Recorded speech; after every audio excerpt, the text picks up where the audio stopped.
Hi, everybody. Good morning, good afternoon, and good evening. Welcome to the 51st KAST Symposium. Today is the last day, but we have 13 the distinguished speakers. So we have two sessions today, and both sessions consist of methods in biology and medicine. The first chair is Professor Youngmin Yu from Ewha Women's University, and please join. Welcome. Professor Yu. Thank you for introductions. I'm happy to share these sessions. Good morning, everyone. Welcome to session 4, Metals in Biology Medicines. I believe that this session is very timely, important, because we are still in the middle of pandemic, and we learned that how vulnerable we are. We have excellent 3 speakers. I'm happy to introduce first speaker, Professor Elizabeth Nolan. Professor Nolan graduated from MIT, and after postdoctoral stay at Harvard, she returned to MIT as a professor. Please welcome Professor Nolan. Hi, everybody. Good morning in Korea. Can you hear me okay? So first, I'd like to thank the organizers for the really wonderful invitation to come participate in this symposium, and also for all of their efforts to make this global symposium possible. So thank you for accommodating all of us in various corners of the world. Today, what I decided to talk about is some of my lab's work thinking about new ways to come up with antibacterials that are very much inspired from understanding of bacterial metal utilization and metal uptake. And so broadly in my group, we're interested in metals at the host microbe interface. And in one aspect of that, we're very much focused on ways in which we can use our knowledge about metal ion acquisition strategies to develop new ways to target specific microbes or specific groups of microbes in antimicrobial strategies. And broadly, why this is important is because we can think some about the current scenario with antibiotics. So we're lucky to have many antibiotics that are still effective, but there's a growing problem of resistance. And also problems associated with the use of broad spectrum antimicrobials. And some of that is depicted here in this cartoon, where if we consider our microbiome, we have a very complex and diverse community of many microbial species. When treating a person with a broad spectrum antibiotic, in order to kill some pathogenic strain of interest, many other species will also be killed. And so what this can result in is something called dysbiosis, which is basically loss of homeostasis in the intestine due to perturbation of the microbiota. And this can be associated with disease. And one way around this is to think about ways in which we can make antimicrobials that are narrow spectrum. So rather than having a small molecule that is effective on many different types of bacteria, to think about specific characteristics of certain classes of bacteria and ask, can we target antibacterials to them? And so along these lines, we're evaluating siderophores in antimicrobial strategies. And we think that siderophores provide a lot of opportunity, promise, and also room for fundamental explorations. So I'll tell you a bit about our work today. But first, some more background. So first of all, bacteria produce siderophores, which are secondary metabolites with high iron affinities as a response to iron starvation. So siderophore production occurs within the host. For instance, if we consider E. coli, a bacteria that lives in our gut, all E. coli strains synthesize a siderophore called enterobactin, a triscatacholate shown here. And then they also have the capacity to make additional siderophores. So for instance, some pathogenic strains also make Yersinia bactin, a siderophore that contains multiple heterocycles. So you see a diversity in chemical structure, but similarity in that these molecules are made under metal starvation. Subsequently, bacteria deploy them to the extracellular space where they have a job of scavenging iron. And so, for instance, I just show on the right for iron capture a crystal structure of ferric and terabactin that Timothy Johnstone solved a few years ago while in my group. So once these small molecules capture iron, they're recognized by dedicated transport machinery and internalized into the cell. And this provides E. coli or other siderophore producers with nutrient iron, and this contributes to growth and virulence. I just want to point out that our innate immune system provides first-line defense to microbial invaders. And one aspect of that is nutritional immunity or metal withholding. And basically, what our immune system will do is try to starve microbial invaders of essential metal nutrients. And there's a variety of different proteins involved in this response. What I'll draw your attention to today is the protein named lipocalin-2. This is also called siderocalin by some members of our community. And why lipocalin-2 is interesting in the context of siderophores is that this protein captures ferric siderophores. So you see in the representation I show you, there's a binding pocket with ferric and terabactin in it. And so in the context of microbial infection, a competition will occur between bacteria and, say, their ferric and terabactin receptors and lipocalin-2.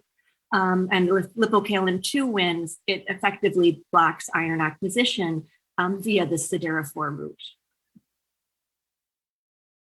So today, I'll focus on the siderophore and terabactin and some related molecules, the salmochelins. So these siderophores are biosynthesized and used by enteric bacteria. So for instance, E. coli, Salmonella. Enterobactin is produced by all of these members, and then a subset produce salmochelins. And so you see at the bottom structures of monoglycosylated enterobactin and diglycosylated enterobactin. Effectively, certain microbes that harbor a gene cluster called IROA have the biosynthetic capability to attach these glucose moieties onto the enterobactin scaffold. And so the ability to produce salmochelins and uptake them is pathogen associated. So for instance, amongst E. coli that harbor the IRO gene cluster tend to be pathogenic.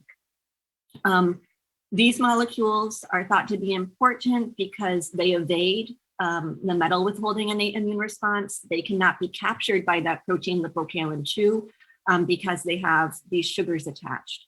And there's also some separate dedicated import machinery for them, which I'll show you here. So just as a bit more background, something central to the results I'll tell you about today is the uptake machinery used by E. coli for these molecules. So E. coli are gram-negative bacteria, and this means they have two membranes. So they have an outer membrane, or the OM, which serves as a permeability barrier. And this outer membrane prevents many types of smaller molecules from getting inside the cell. After the outer membrane, we have a region called the periplasm, and then there's the inner membrane. So as you can see here, in order for a siderophore and its bound iron to get from outside of the cell to the cytoplasm, it needs to traverse two membranes.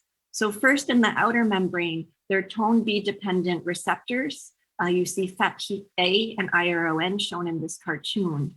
These receptors will recognize the ferric and terabactin complex and allow for its delivery into the periplasm. Once in the periplasm, there's FEP-B, siderophore binding protein that binds the ferric complex and then delivers it to the inner membrane transport machinery, which is an ABC transporter. And once inside the cytoplasm, these types of siderophores need to be processed. So there are dedicated esterases such as FES, which hydrolyze the trilactone ring of the siderophore. So this breaks up the ligand and facilitates iron release. So as depicted at top, all E. coli have the receptor FEP-A, and this is the receptor for ferric enterobactin. And then the E. coli that express the IROA cluster and have the ability to use salmochelins have the receptor IRON. Okay, and these are going to be two players in the stories today. So in terms of our work, thinking about siderophores and their potential towards new antibacterials, we have two main directions. And all of this work depends upon our ability to prepare siderophore conjugates. So in one thrust that I won't talk about today, in collaboration with Manuela Rafatellu's lab at UCSD, we've developed a siderophore-based immunization. And we've been able to do this because we've developed chemistry that allows us to attach enterobactin to carrier proteins and make immunogenic conjugates that provide a way for antibody generation against siderophores.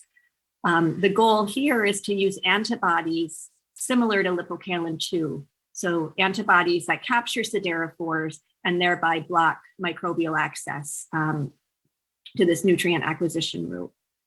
In addition, and where I'll focus today, is that we've had many years of effort in the field of siderophore antibiotic conjugates. And this is a field that's been worked on by many for many years. I'll briefly note when we came in, we chose to focus strictly on native siderophore scaffolds rather than synthetic mimics. And we chose to begin exploring the enterobactin system for two main reasons. One was that the microbiology is very well defined, which gave us a toolkit for studying how bacteria, say, take up and process these molecules. And additionally, just excellent understanding of enterobactin as a ligand, as a small molecule based on decades of work towards its synthesis and, for instance, coordination chemistry by Raymond's group. And so what I'll do in the beginning is give you an overview, I guess, of how we started, and then we'll close with some of our recent studies, basically using enterobactin in drug repurposing. And so briefly, in terms of our goal of using enterobactin as a delivery agent, initially we needed to do some synthetic work and come up with monofunctionalized scaffolds that we could derivatize. And I won't say much about synthesis today, but I just would like to point out that our strategy was really guided by nature. And what we reasoned initially was that, bacteria are sticking a sugar on enterobactin at the C5 of a catapult. So let's stick our functional group in the same place, because enterobactins modified in that way are recognized by the receptor. And moreover, the positioning won't negatively impact iron binding by the catapolates. And so we just took a guide from existing syntheses of enterobactin, and I show you a short retrosynthetic analysis on the bottom, where you see we can break the molecule up into three main parts, the central trilactone ring, and then the dihydroxybenzoic acids. And so we have two, I'd say, key intermediates that we use in a lot of our molecular design and synthesis. You can see that we have a carboxylic acid functionalized enterobactin that's great for amide couplings. And then we also use click chemistry quite a bit. So azide alkyne cycloaddition using this enterobactin azide. And I'll just note, in the past year, a German group has reported a related compound where, rather than functionalizing enterobactin off a catecholate, you can see that there's an amino group coming off the central trilactone ring. And this was really encouraging to us to see, because it's another design and also shows more interest in using enterobactin for delivering cargoes into gram negatives. So where I'm going to begin is with presenting a vignette of our work with beta-lactams as a first case study for using enterobactin to deliver antibiotics across the outer membrane. So recalling the gram-negative structure, we have the outer membrane and the inner membrane. And different antibiotics have their targets in different locations.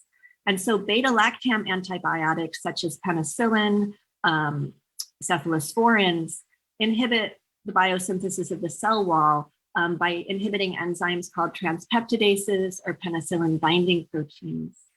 And in gram-negative bacteria, these enzymes are in the periplasm. So we thought that beta-lactams would be a great initial study to ask questions about transport across the outer membrane.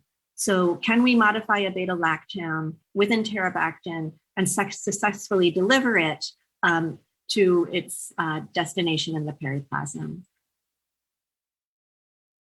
And I point out that beta-lactams are broad-spectrum antibiotics. So a consideration here is using the siderophore to narrow that activity spectrum on the basis of recognition, say by FEP-A. And so here are the structures of the first two molecules we prepared. You can see that there's a beta-lactam antibiotic such as ampicillin in blue. We've used the copper catalyzed quick chemistry to append it to our monofunctionalized enterobactin scaffold. What did this compound do? So I'll show you two sets of data here. We're looking at antibacterial activity or growth inhibition. So the OD600 on the y-axis is culture turbidity. So the higher the OD600, the more turbidity and the more cells in culture. And you'll see quite a few of these types of plots as we go forward. So if we look on the left, I'm showing you some activity data for a uropathogenic E. coli. And in the open circles and squares, you see the data for the unmodified beta-lactam antibiotic. So they have minimum inhibitory concentration of about 10 micromolar for this strain. And then in the filled circle and square, you see the activity from the beta-lactam conjugates. So these assays were done under iron deficient conditions such that the siderophore receptors are expressed. And we were really quite astonished to see this data because what you're seeing for this E. coli is approximately an 1,000-fold, greater than an 1,000-fold increase in antimicrobial activity based on the siderophore modification. In terms of looking at uptake, what we can do is take a genetic approach and use E. coli strains where different components of the transport machinery are knocked out. So for instance, what you see on the right are the data for a FEP-A mutant where the FEP-A transporter has been knocked out. And we see that these conjugates give no additional activity when FEP-A is mutated. And we attribute the activity we do see actually not to the beta-lactam, but to iron starvation because we have this chelator outside in the medium taking the iron that's there. Additionally, I'll just show an example of a morphology study. So beta-lactam antibiotics will cause E. coli and other bacteria to form certain types of morphology. So for instance, ampicillin results in filamentation or elongation of the cells. And you can see that in these images here, where we have the untreated E. coli that are much smaller, so 1 to 2 microns. And then following treatment with the conjugate, we see the diagnostic morphology of ampicillin treatment. And I note these studies initially were done by Tung Fei, and then later Arthur did the imaging. So overall, that data showed us, okay, we can deliver a beta-lactam through FEP-A. So our next question was, can we target pathogenicity? And recall I said that all E. coli express FEP-A, and for humans, E. coli are both beneficial commensals and pathogens depending on the strain. So we were curious if we could use glycosylation as a way to target the beta-lactam to that receptor IRON used for the salmochelins. And so we were able to synthesize the molecules shown here using a chemoenzymatic approach.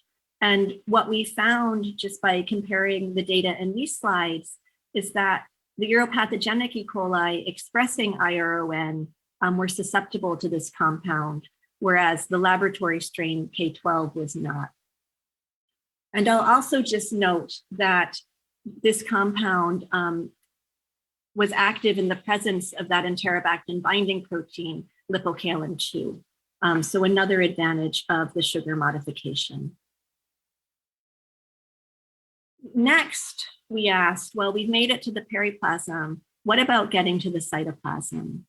And so to do that, we took a very similar approach, but changed our cargo. So we took a fluoroquinolone, the antibiotic Cipro, which inhibits DNA synthesis and targets the DNA gyrase.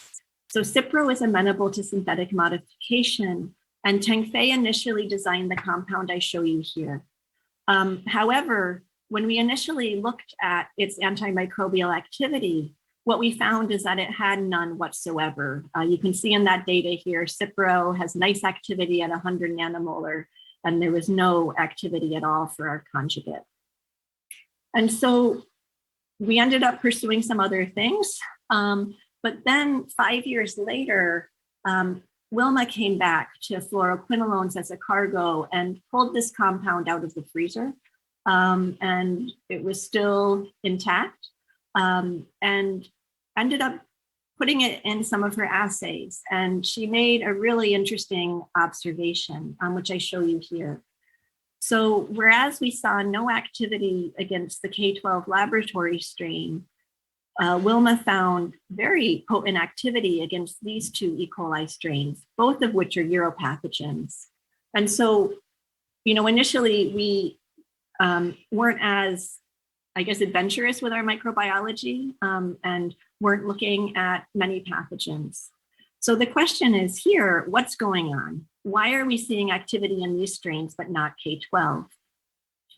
And so what immediately struck us was that both of these strains have that IROA cluster I told you about. And so we thought maybe FEP-A can't transport this Cipro conjugate for some reason, but maybe IRON can. So that was our first hypothesis. So Manuela Rathatelu's lab made us mutants in the uropathogenic strain, lacking either one or both of these receptors. And what we saw here is that deletion of FEP-A or IRON did not attenuate activity.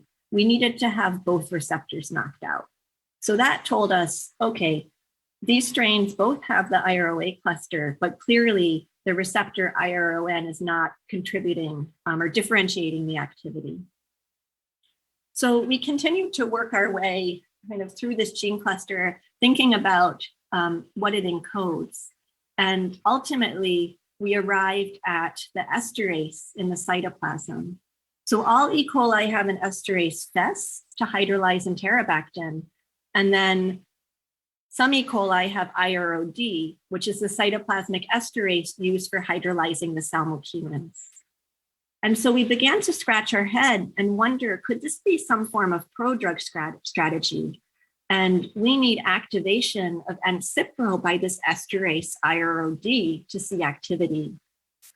And so we went back to our microbiology genetic approach and took a look at CFT073 with either FES or IROD knocked out.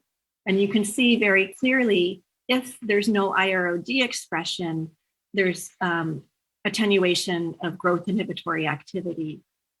And then to further support this, we took that lab strain K12 and we expressed IROD off a plasmid.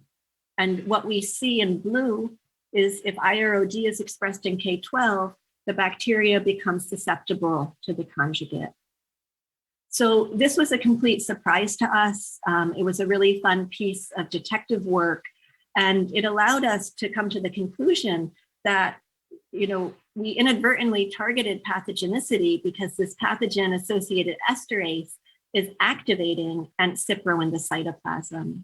And so I think in the future, it will be really interesting to see, can we further this with appropriate molecular design? So what I've told you so far are basically some vignettes about conjugates of enterobactin with conventional antibiotics as cargoes. We have a beta-lactam and a Cipro. And we've learned a lot from these molecules, including the fact that we can use enterobactin to deliver cargoes to the cytoplasm. And so where we've gone recently is asking the question, how can we use the siderophore in ways to repurpose drugs or think about unconventional cargoes? And this type of direction could provide some good opportunities in the development of antibacterials. And so this is work from my current student, Chu. She's a 4th year in the group. And so what I'm going to tell you about is some recent work we've done thinking about repurposing anti-cancer agents as antimicrobials via siderophore modification. And where we chose to begin this work is with cisplatin, a molecule very familiar, I think, to everyone at this symposium. So cisplatin is an anti-cancer agent in clinical use, and its discovery was serendipitous and occurred because of its ability to induce filamentation in E. coli back in the 60s. And so following transport into the cytoplasm, cisplatin undergoes equation and it binds DNA and blocks cell division. And so you can see in E. coli, you get these long filaments as shown here. Of course, it's limited as an antibacterial, one reason being it's like terribly toxic to human cells. But what about repurposing it with a siderophore? And so we came up with this molecular design here. It takes advantage of a platinum-4 prodrug strategy that's been used in the anti-cancer field for some time. So we have a platinum-4 species that is quite inert. When it gets delivered to the cytoplasm, which is a reducing environment, we have reduction to platinum-2 and release of that axial ligands. And we like this strategy because the axial ligand gave us a way to append our enterobactin. So can we use this to deliver cisplatin to the cytoplasm of E. coli? Briefly, in terms of synthesis, this was very much guided by our prior conjugate work, as well as the literature on the syntheses of small molecule platinum-4 complexes. But we used a copper catalyzed quick reaction to assemble the conjugate, and we're able to obtain this in milligram quantities and really quite good purity. We defined assay conditions that allowed us to study this compound in microbiology. And what did we find? So here are some data from our initial experiment. So this is again looking at culture turbidity. And what we see is something very modest. So slight decrease in OD600 over a wide concentration range of this molecule. And so this data was encouraging. It hinted at activity, but it certainly isn't anything as profound as what we saw with the beta-lactams or fluoroquinolone conjugate. But we decided to take a look in another way, because in thinking about how cisplatin acts, bacterial filamentation is going to affect OD600 readings. And so we took a look under the microscope, and what we found is that the E. coli treated with this BP conjugate showed really remarkable filamentation. So you can see this at a lower concentration and a higher concentration of the conjugate. So what this filamentation indicated is that, okay, it's suggesting cisplatin was released and got to its destination, but it's not telling us anything about how or when. And so coming back to our transport cartoon, again, we went in taking an approach of looking at what are the consequences of knockout of certain components of this transport machinery. And so first, if we take a look at the enterobactin receptor FEP-A, what we find is that if FEP-A is knocked out of our E. coli, we see no filamentation. So this is evidence that transport through FEP-A is required. Additionally, we can probe the intermembrane transport machinery. And here I just show the data for knockout of FEP-C, the ATPase, but we've also looked at FEP-DG.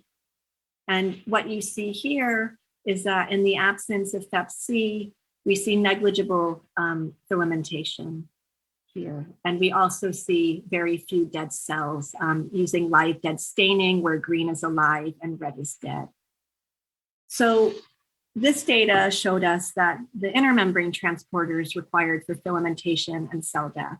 So that's indicating that the platinum-4 enterobactin conjugate made it to the cytoplasm intact. In addition to this imaging, Chu did extensive quantification of her data, manually cell counting, both for live and dead cells, which you see on top. And what we see is that there's attenuated activity in the FEPC mutant, for instance, here, and also measures of cell perimeter, basically to quantify the amount of filamentation occurring. And so, for instance, you see here in the left that as the conjugate concentration goes up, we're seeing many more elongated cells. And in FEPC, this happens to some degree, but markedly less so. So we were really encouraged and excited about these data, but the concentration dependence, I'd say the concentrations were quite high that we needed to see growth, or see death, I'm sorry. And so we began to think about the molecule and its two components. And so we have the platinum-4 prodrug that gives us our growth inhibition part. And then we have the ferric interrobactin. And ferric interrobactin delivery to the cytoplasm is growth promoting, right? Because if the esterase is hydrolyzed, that iron is released to the cell. And so that had us wondering if in this case, we should think more about the interrobactin esterase, because say cisplatin isn't as potent compared to a molecule like a fluoroquinolone. And so we took a look at E. coli with FES knocked out, and this is just live dead staining. And what you see here is that there are more dead cells when we lack the esterase than when it's expressed. So what that had us think about was chiral recognition by the interrobactin esterase. And so interrobactin in its native form is the L isomer, but we can also think about D-interrobactin. And a number of years back, Raymond's group did a lot of work looking at chiral recognition and interrobactin transport. And what they found is that D-interrobactin is transported to the cytoplasm, but it cannot be hydrolyzed by FES. So consequently, the iron's unavailable. And so we wondered, what if we make this the D form of interrobactin, and will that be advantageous? And so Chu-Chu synthesized that molecule shown here. And I just show you a comparison of the growth inhibitory activity on the right. So what we see is that by changing L-ent to D-ent, we have much more susceptible cells, better growth inhibition. And we think that's because we've blocked interrobactin being used as an iron source. So in one closing piece of data, of course, we'd like to see siderophore modification target platinum-4, like not only for transport through FEP-A, but also target away from human cells, which would limit toxicity, at some point down the road in a clinical application. And so here we simply looked at platinum uptake by either E. coli or human embryonic kidney cells by ICP-MS. And so what you see in the case of E. coli is that the siderophore modification markedly enhances platinum uptake compared to cisplatin or the platinum-4 alkyne starting material for our conjugate. And in contrast, if we look at the HEX cells, we see that the siderophore modification significantly diminishes platinum uptake compared to cisplatin. So overall, we think this molecule provides proof of concept for using siderophores for unconventional cargoes and for repurposing existing drugs such as anti-cancer agents.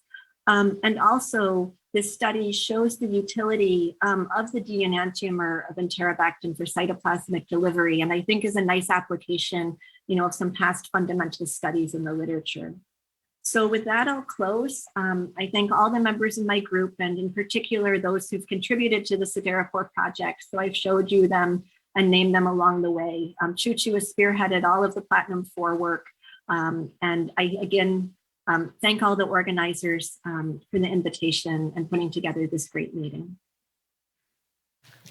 Thank you very much for very interesting approaches with siderophore. So we can have one or two quick questions. Any other comment, questions? Online? No?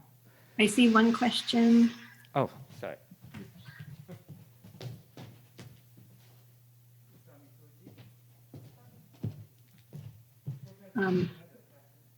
Dr. Zhu, would you like to ask? There's one question, or is it in the chat?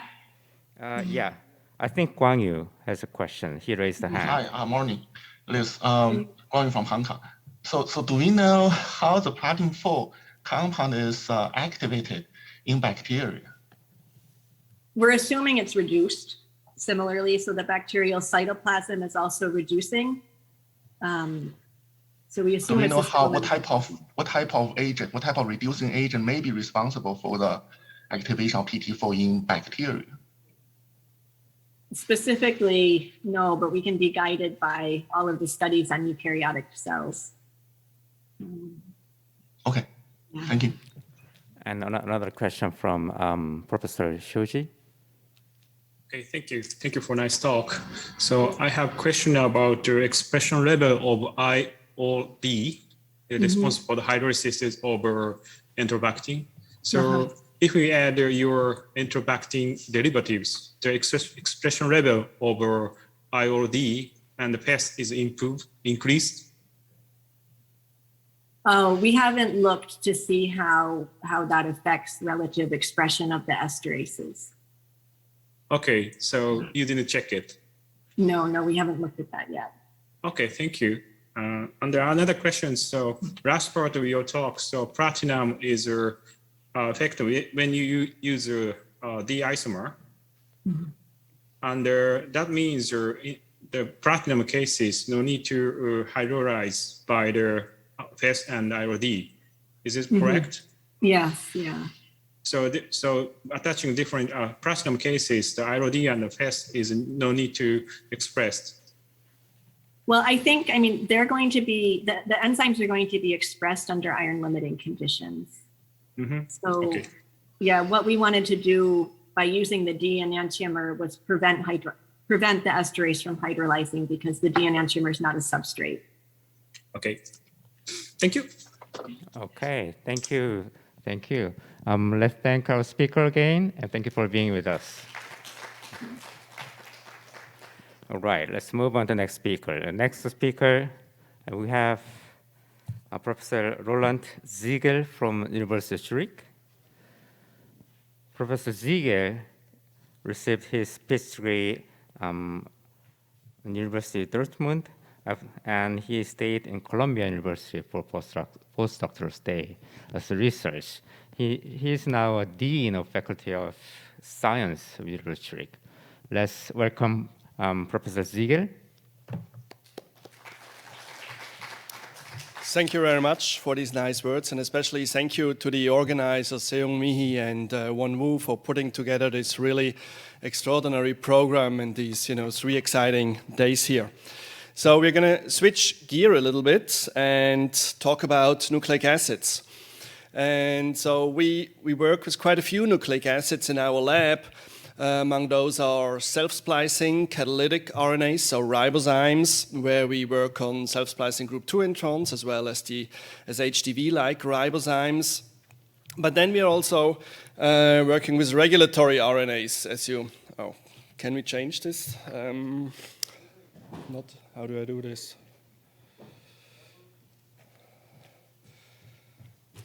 I don't like the spotlight. Something. Perfect. Thanks a lot. I will never get used to these electronic things here. Good. So where were we? We were down here with the regulatory RNAs. And among those, there are quadruplex structures, as well as what we call riboswitches. Riboswitches are mostly bacterial RNAs that recognize small metabolites and at the same time regulate the metabolism of these metabolites. But today I'm going to focus solely on these G quadruplex structures here, which have become quite prominent in the past years. So you might not know that much about RNA G quadruplexes. DNA G quadruplexes have been known for decades, and many people have worked with the DNA quadruplexes for this time. Now, when you look at the primary messenger RNA transcript, it's not only the coding region, but the whole RNA. You have a 5' untranslated region, that is important for translation regulations. You have the coding regions where you also have translation regulation, frame shift mutations. They're interspersed by introns, which are important for alternative splicing. So you have, more options with the same gene, basically, with the same sequence. And then you have the 3' untranslated region here in the end, which again, is important for regulation, for 3' end processing, and so on and so forth. So RNA G-quadruplex sequences, when they have been discovered, you find them all over the genome, basically all over the RNA. And so these we have found in the last years that these quadruplex structures, they are important for translation regulations, biogenesis of messenger RNA, processing, telomerase, activity, mitochondrial transcription, and so on and so forth. So they fulfill actually many functions that are not really known nowadays. And generally speaking, also, we do not know much about RNA G-quadruplexes. So not even about 8 years ago, it was first proven by Balasubramaniam that these RNA G-quadruplexes actually really occur in the cell. And so he used a fluorescent antibody, and these are these, bright red spots that you see here. So for the first time, we actually could see that RNA G-quadruplexes are real and that they really exist. At the same time, because these structures obviously have regulatory functions, they came into the focus of small molecules of binding, trying to, look if we can control this regulation somehow. And from the DNA quadruplex fields, a multitude of different complexes, this is just a small subset, of these, are known. Most of them are planar because we assume that these complexes go into the plane or sit on top or above, and I'll come back to this later in my talk. So the RNA G-quadruplex that I'm going to talk about first is the so-called BCL2 RNA G-quadruplex. So this is a G-rich sequence that resides in the 5' untranslated region of the BCL2 messenger RNA, which is the B-cell lymphoma 2 proto-oncogene. And so this gene encodes for a 25 kilodalton membrane protein, which is here, which is very important in apoptosis. So it's an anti-apoptotic protein. And generally, the whole family plays an important role in the regulation of programmed cell death by controlling the mitochondrial outer membrane permeability. Now, this G-rich sequence resides here, a little bit upstream of the start codon here in the regulatory region of this. So, and it's highly conserved, both in position and sequence, among different species. And when you see at these stretches of Gs that you have in between, there's obviously, there are stretches of 5, 4, or 3 Gs here, so probably several planes of Gs are possible. Let's say 3 or 4 in the maximum as we see it, as we know nowadays from the sequence. Now, generally, what you need to know about G-quadruplex structures. For DNA G-quadruplex structures, you have a multitude of different topologies that are actually in equilibrium in solution. And the topology is always defined by the direction of the strands, of the 4 strands. So it can be all parallel, or it can be opposite, only, the 2 on the same side, the 2 diagonally opposite, they can look in a different direction, or there can only be 1.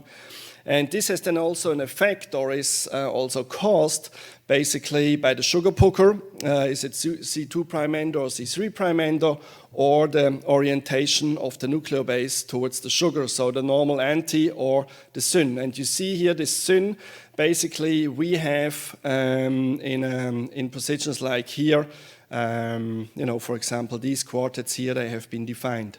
Now for RNA, it's actually much simpler because RNA quadruplex structures always take all parallel structure. So there is no exception known, but it's always that all 4 strands look in the same direction.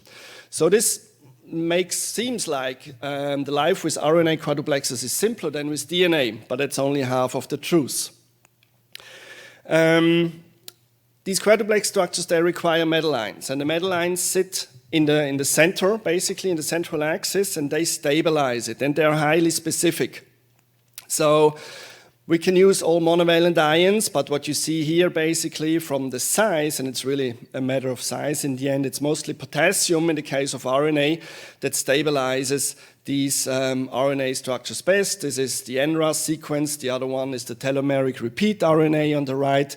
So no matter what sequence, all sequences that have been investigated so far, they always prefer the potassium, which in a way also makes sense because obviously the potassium concentration is the highest in the cell anyway. So having this as a basis, we looked at our sequence, and you always start out with the wild type sequence. And so we did an NMR, just a 1H NMR proton. This is the aminoprotons, what we're looking at basically. So the H1 protons of the guanines, where they all make a Hookstein base pairing here. And with increasing potassium concentration, you see, I mean, this is just a mess. You don't want to really work with this. You know, there's no way that you can find anything reasonable with these kind of spectra. So this already hints that this sequence that we're having here, this wild type sequence up here, obviously is a dynamic sequence. So that we might have an all parallel structure, but somehow there is dynamics in this quadruplex. And obviously, there are simply too many Gs.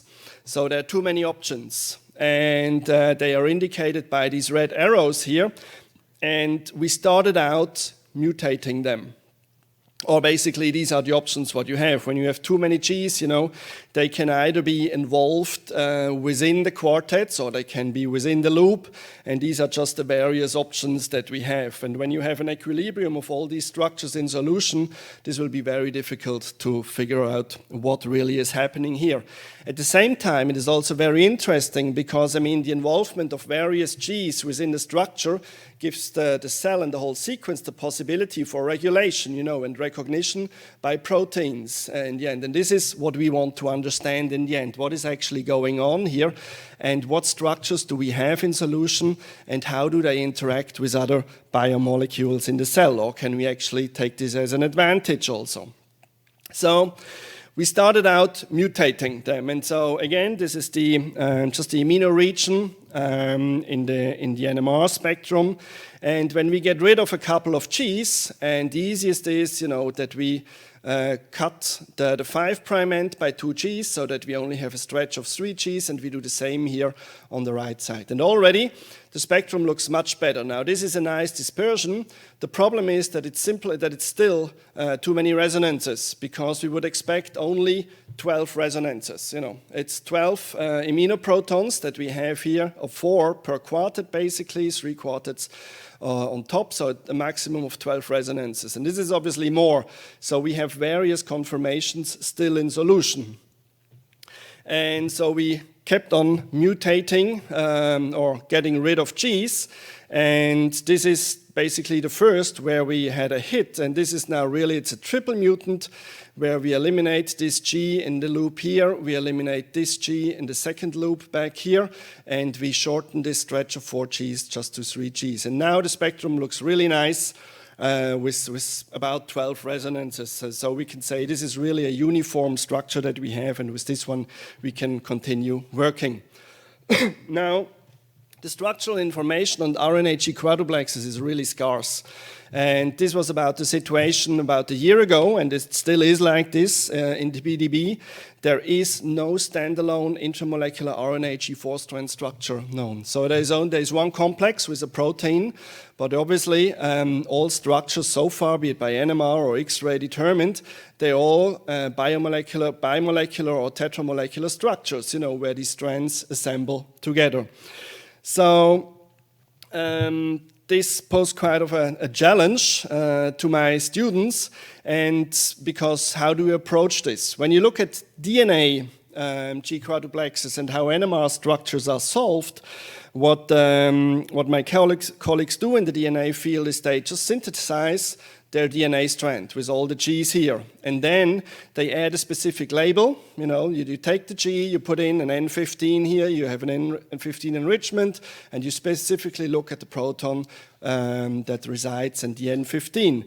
And then you just repeat this 19 or 20 times with all the different Gs, and then you add it up together, and then you have a perfect assignment of all your resonances here in the immunospectrum, and you know exactly what it is. Now, for RNA, this is simply not feasible. It's too time-consuming. You have a low yield in chemical synthesis, solid-state synthesis of RNAs. We need quite a lot for NMR, and it's also rather expensive. And the RNA is traditionally done by in vitro transcription. And this is not feasible by in vitro transcription. We can uniformly label very easily. And then my PhD student at that time, Zhang Wang, he thought about this and he developed really a new strategy to assign G-quadruplex resonances. And so we can do this now almost in high throughput automatically. And what he did, he took a combination of HN and COSY and NOSY spectra to correlate the Gs first within a plane.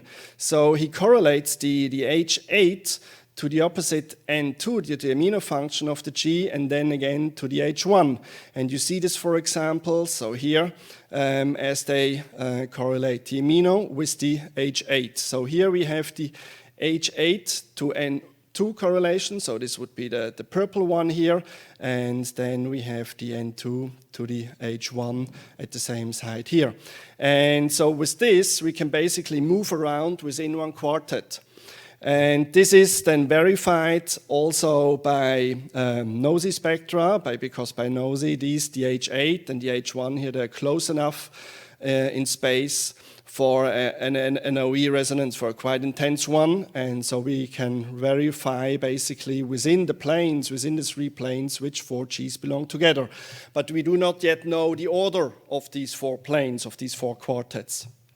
And for this, there is kind of a sequential walk. In a normal RNA duplex, you have a sequential walk where you just walk along the backbone and the nucleobases. Here it's a little bit different, but nevertheless you can do exactly the same. And you do not walk along one backbone, but actually because your RNA quadruplex has a right-handed topology, so it has a twist in it. So we basically move from one strand to the other. So from nucleotide number 9, we go to 2, and then we go to 22. So we basically move always along the twist from one strand to the other. But this works really well. We go from the H8 to the H2 prime to the H1 and then back. And so this is basically, we go from 22 to 2 and here to 9. This would be now from top to bottom. I can't really control this pointer here. Good. And so by this, we have now really assigned the 3 planes and we know exactly where every G is. And here is the structure. So this is the first monomolecular RNA G4 quadruplex, this triple mutant. And as expected, it has a core of, so it has a core of the 3 quartets on top of each other. We see them here. This is the lower one, the middle, and the top one, plus in addition these loops outside. So while this looks very nice and defined, it is actually not, because I mean the G quartets, they are very nice. You know, these are the lowest 20 energy structures that we see here, but the loops, they are really, you know, we almost have no structural information of them. So they're obviously very dynamic in solution. But there is a really highly robust G tetrad core, and this is also known, so the melting temperatures, they're usually 10, 20 degrees higher than with the respective DNA sequence. So, we still have the problem that, you know, when we have more Gs, that we have more conformers in solution. And what we went back to our construct of this 22-mer with the additional Gs here in the loops and this stretch of 4 here. And when we raise the temperature, what we see is that some of them actually diminish and some stay the same. So we have at least 2 conformations in solution, and one is thermodynamically not as stable as the other one here, because these resonances disappear. And we were trying then to figure out, you know, what are actually these 2 conformations. And so Zhang left the lab. He is now a postdoc at ETH. And Carla took over last year, and with the aim to understand the dynamics and these different structures in solution. And first we concentrated on this stretch of 4 Gs. And again, we just made 2 mutants, basically.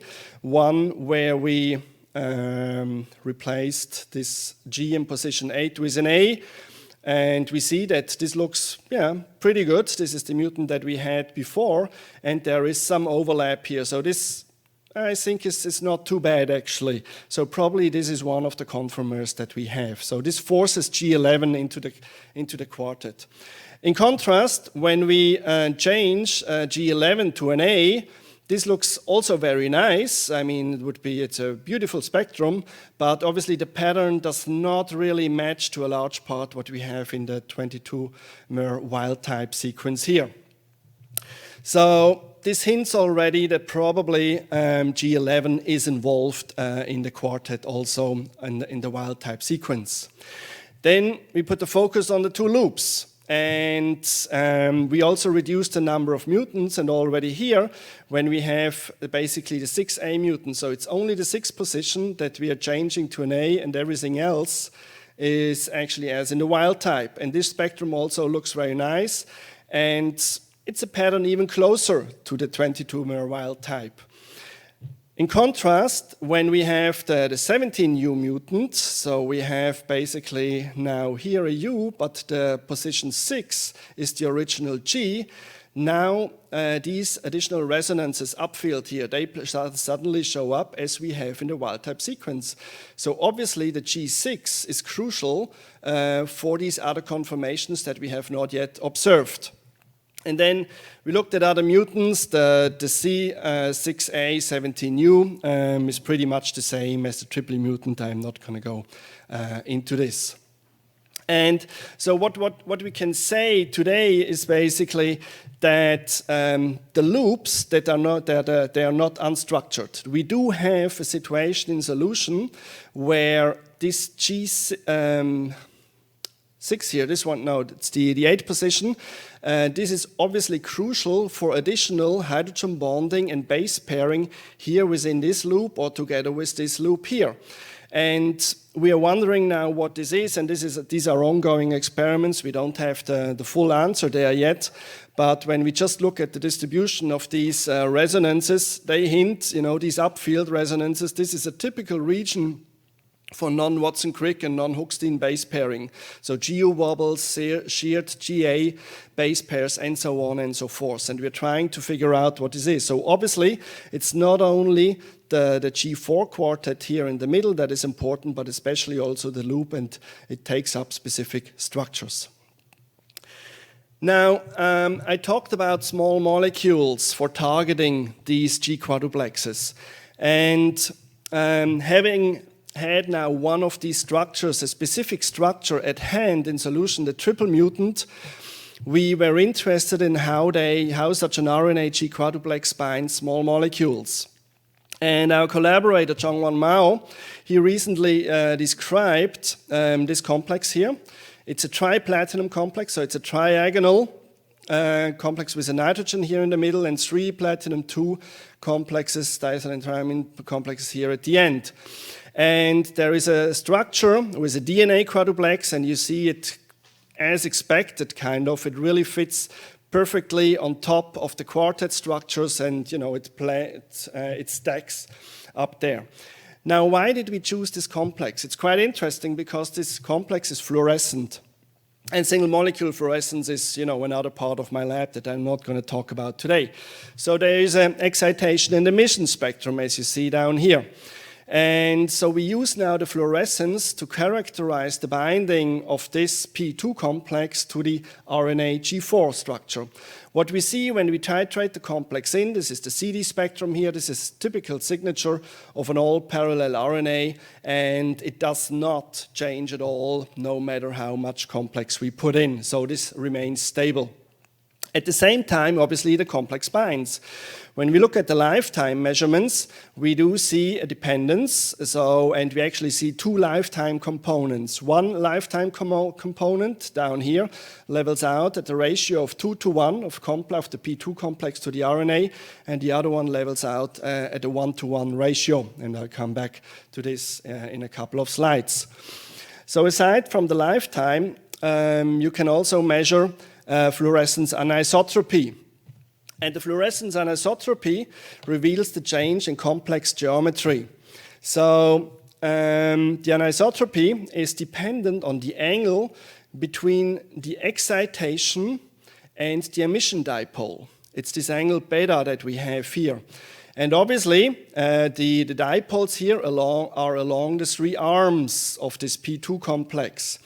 And when the central nitrogen here is in a sp2 state, then it's obviously trigonal planar. But when we have an sp3, then it would be tetrahedral with an angle about 109 degrees. And ideally, when we put this angle between the dipoles into the calculation for the fundamental anisotropy, we do get, this dependence here. And at one point, we see, we should be here around 0.1 and 0.044. And this is exactly what we are seeing. So we start out with the complex alone, and we always keep the complex concentration constant, and we titrate in the G4 quadruplex. So we start out here at 0.1 more or less. So obviously in solution, the P2 complex is trigonal planar. But then, totally unexpected, what we see is that actually the fundamental anisotropy changes and it levels out at 0.044, which hints that the complex changes its geometry, and it goes to a tetrahedral geometry when bound to the G4 quadruplex. And this is actually the first. It was not what we expected, because we would have expected just, a stacking of the planar complex, but not a forcing into a tetrahedral geometry. But this is obviously what is happening. And also, when we look at the CD spectrum of the complex, when we have the complex alone, there is no CD signature. But when it binds to the G4 quadruplex, we see an induced chirality. So obviously the complex binds specifically somewhere, and there is an induced chirality on these three arms.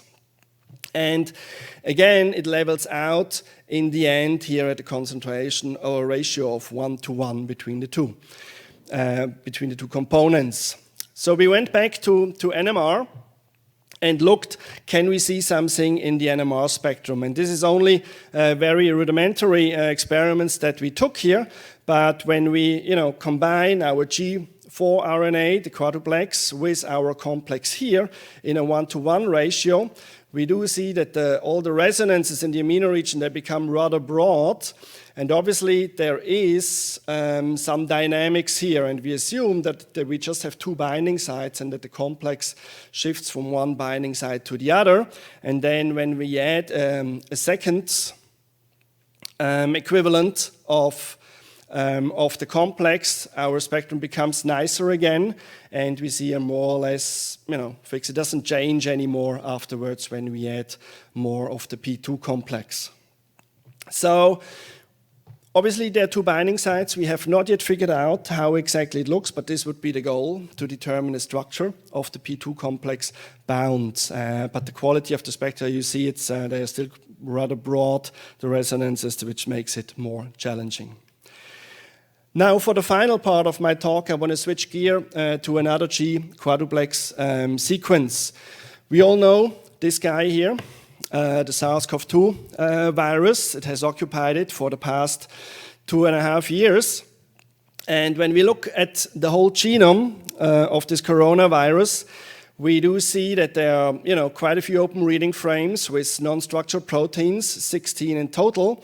Then there are the structures proteins, these are spike proteins, matrix proteins, nucleic cap proteins, and so on.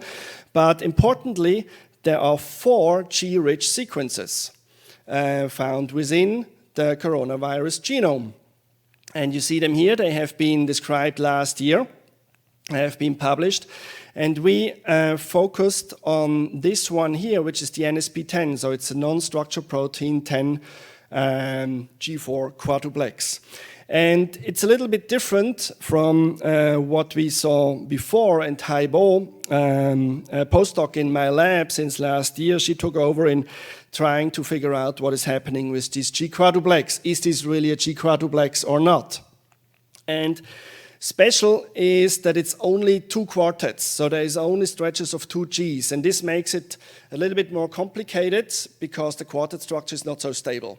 Actually, you know, the melting temperature it's much lower, it's around 35 to 40 degrees, which makes it difficult to you know, really look at it under in vitro conditions. But nevertheless, the CD signature tells us that the wild-type sequence, which is the black spectrum here, has exactly the signature of an all-parallel G quadruplex, as we would expect. When we mutate it, so that basically we mutate the Gs out so that we don't have these stretches of 2 Gs here, then we get to the blue line here, and this means that so it shifts a little bit in the wavelengths, and this already indicates that there is no G quadruplex structure anymore. And the other one is just the control here, the control G4. This is actually the BCL2 sequence as we saw it before. Also, in the NMR spectrum, in the wild-type sequence, we do see, you know, at least a very broad resonance here in the amino region, which becomes better, sharper, let's put it this way, when we take out this additional G here, which is in the loop. So we force the whole structure into these 2 quartets. But still, and this is not so easy, but this is more of a problem of stability of the G quadruplex because it's only 2 quartets. And so the NMR spectra, they look quite nice. This is the HSQC and the NOSI. So this is, the NOSI is here. So this is something to work with, but we are still hoping to somehow stabilize this structure. How do we do this? First, we were interested, you know, is this special to the SARS-CoV-2 virus? No, it's actually not. And there are 7 coronaviruses known that infect humans, and also in 2 other ones, the 229E and the so-called OC43 viruses. They also have exactly the same, you know, more or less, the stretches of Gs here at the non-structured protein 10 gene here. So this seems to be an important component of coronaviruses, actually. We looked then at these because we were not really sure from the in vitro experiments if we really have a G4 structure or not. We looked at in vivo experiments, and this was a collaboration that we did. And so we basically co-localized. We took our NSP10 wild-type sequence, labeled this with cyanine 5, so this gives a nice red fluorescence, and put it together with the G4-specific antibody, which is green. And what you see here in the wild type, you see all these red dots. So this is our NSP10 G4 sequence. And then we have the G4 binder, and they co-localize perfectly, actually. So when we merge the 2 images, they're always at the same. So this already shows us that really we have this G4 structure in solution. And the other ones, these are basically the controls. Here we have the mutants, so that we do not form a G4 structure here, and we see no co-localization with the antibodies. And when we add an antisense sequence to the wild type, again, we do not see any co-localization. So obviously, really, this G4 sequence adopts a G4 structure in vivo, in cells. Now we want to stabilize it, and this is just a bunch of known G4 binders, mostly from the DNA field, but we know that some of them also bind to RNAs. And when we look at the binding, we usually look at the melting temperatures, and we see indeed some increase in melting temperatures of some of these components. So I'm not going to go through all of them.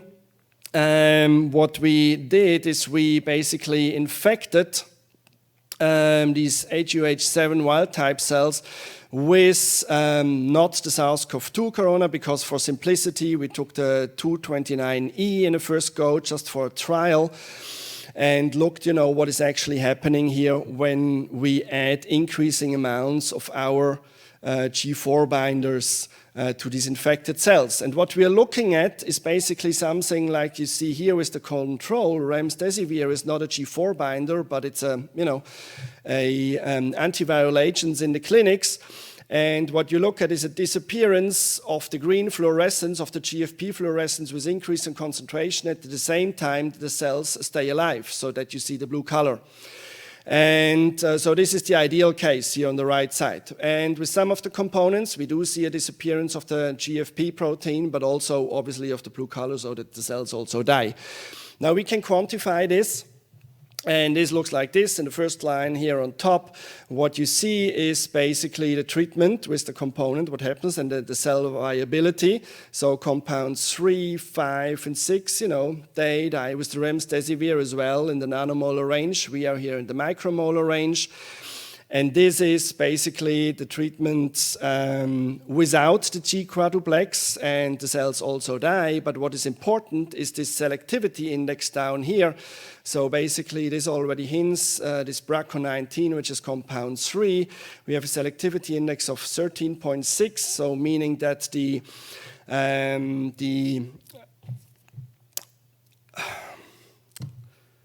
now I lost track. No.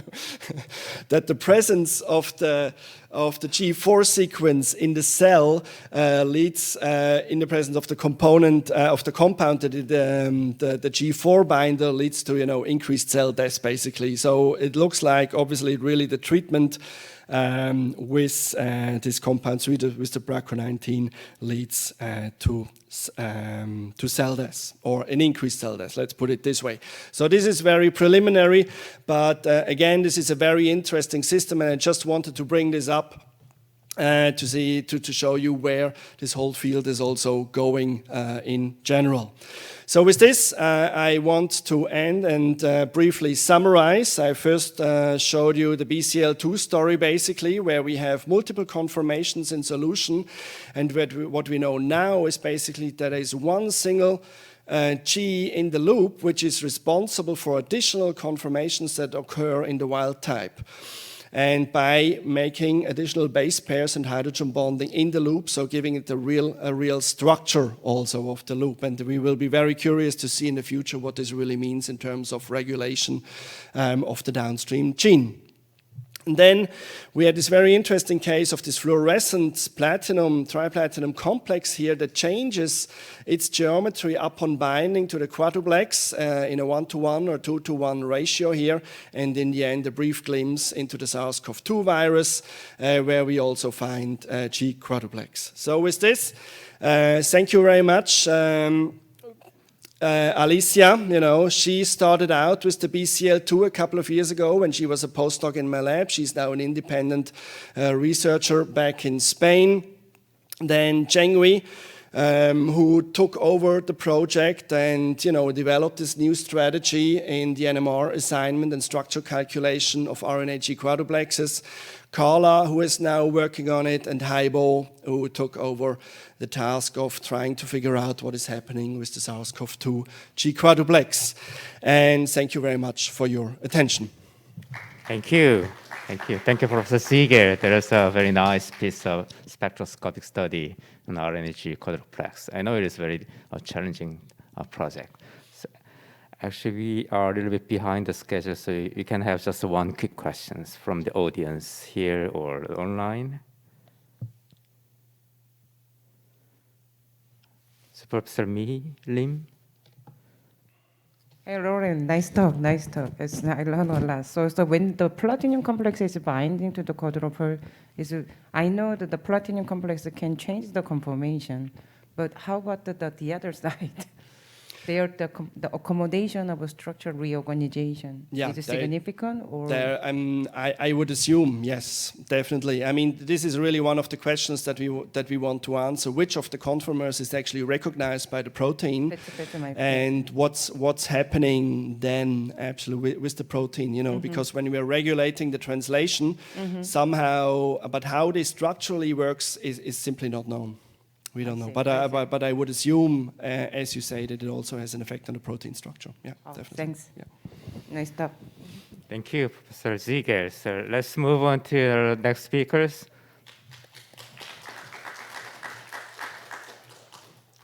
Right. The last speaker in this session is Professor Jun-Long. So let me briefly introduce Professor Song. She she got a PhD degree in MIT, and after staying in San Diego for her postdoctoral stay, she returned to Seoul National University. And I found that she just She was just promoted to associate professor, right? Congratulations. Yeah, yeah. Okay, please. Okay. Thank you so much for the invitation. It's a great honor to be part of the KAST Symposium. Today, I'd like to tell you about a metalloenzyme called castin dioxygenase.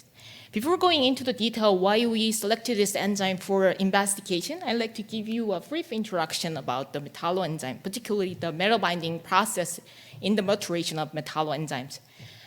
In the RCSB, protein structure database, about 60% of the enzyme contains at least one of these metal elements. And when we group these metalloenzyme by the identities of metal elements and the function of the metalloenzyme, which is dictated by enzyme commission numbers, we can see a strong correlation between these two. Oxidoreductase, for example, favors metal elements such as iron, molybdenum, tungsten, and copper, presumably because these metal elements can accommodate multiple oxidation states under physiological conditions. In contrast, hydrolysases often pick up zinc ions for the catalysis, again, presumably because zinc ion is the lowest acidic metal element that can activate water molecules. So based on this strong correlationship between the metal elements and the metalloenzyme, or the function of the metalloenzymes, we can easily expect that picking up the right metal elements is essential for the metalloenzymes. Otherwise, protein can be aggregated or can be malfunctional in biological systems. But the picking up the right metal element is a non-trivial process. Nature is full of metal elements. In fact, it can be considered as a metal soup. So there are a bunch of metal elements in biological system, and their concentration levels are very diverse, or by orders of magnitudes. So picking up the right metal elements at the right timing at the right places is non-trivial processes. But as presented by in this Nolan's talk today, the nature has a very sophisticated system that regulates the metal elements at the right place at the right timing. There are numerous metal-dependent transporter, exporter, importer, and chaperones such that they can basically mediate the concentration level of the metal element such that protein can pick up these right elements and then fold properly. But nature sometimes makes interesting choices. For example, carbonic anhydrase is one of the most extensively investigated metalloenzymes. They pick up the zinc ions for the catalysis. But one of these marine diatom apparently utilized cadmium instead, presumably because of some sort of adaptation process. And this cadmium-bound carbonic anhydrase is kinetically competent, just like zinc-bound enzymes. Another example that I'd like to highlight today is homoprotocatechol 2,3-dioxygenase, or called HPCD. We also have learned a lot about this non-heme dioxin activating enzyme from at Solomon talk and many others. Basically, this enzyme has a 2-his-1 glue triad, and then upon the addition of the catechol as a substrate, it can activate dioxin molecule and can generate a superoxide radical space set, and then they basically form a lactone type of intermediate. Interestingly, these HPCD enzymes are found with 2 different metal elements, one with the manganese and the other with ions. And when they swap these metal elements each other, and they are kinetically competent, indicating that identity of metal element is not so important. Apparently, this proposed catalytic cycle indicates that there is no change in the metal, in the oxidation state of the metal centers. Along this line, castinases, finally, the target of our investigation, is quite similar to the HPCD enzyme that I just addressed earlier. Castin by itself is flavonoids that are abundant in various fruits. So many of us probably had some of this castin from breakfast today. This castinases take this castin as a substrate, it activates dioxygen, and basically insert both of the dioxin atom into the molecule, and resulting the link cleavage of the reaction and carbon monoxide as the product. Castinase is also a non-independent dioxygen activating enzyme, so it has a lot in common with the HPCD. It is also found with a bunch of different metal elements such as manganese, nickel, and copper. So you can kind of like surmise how the story might go.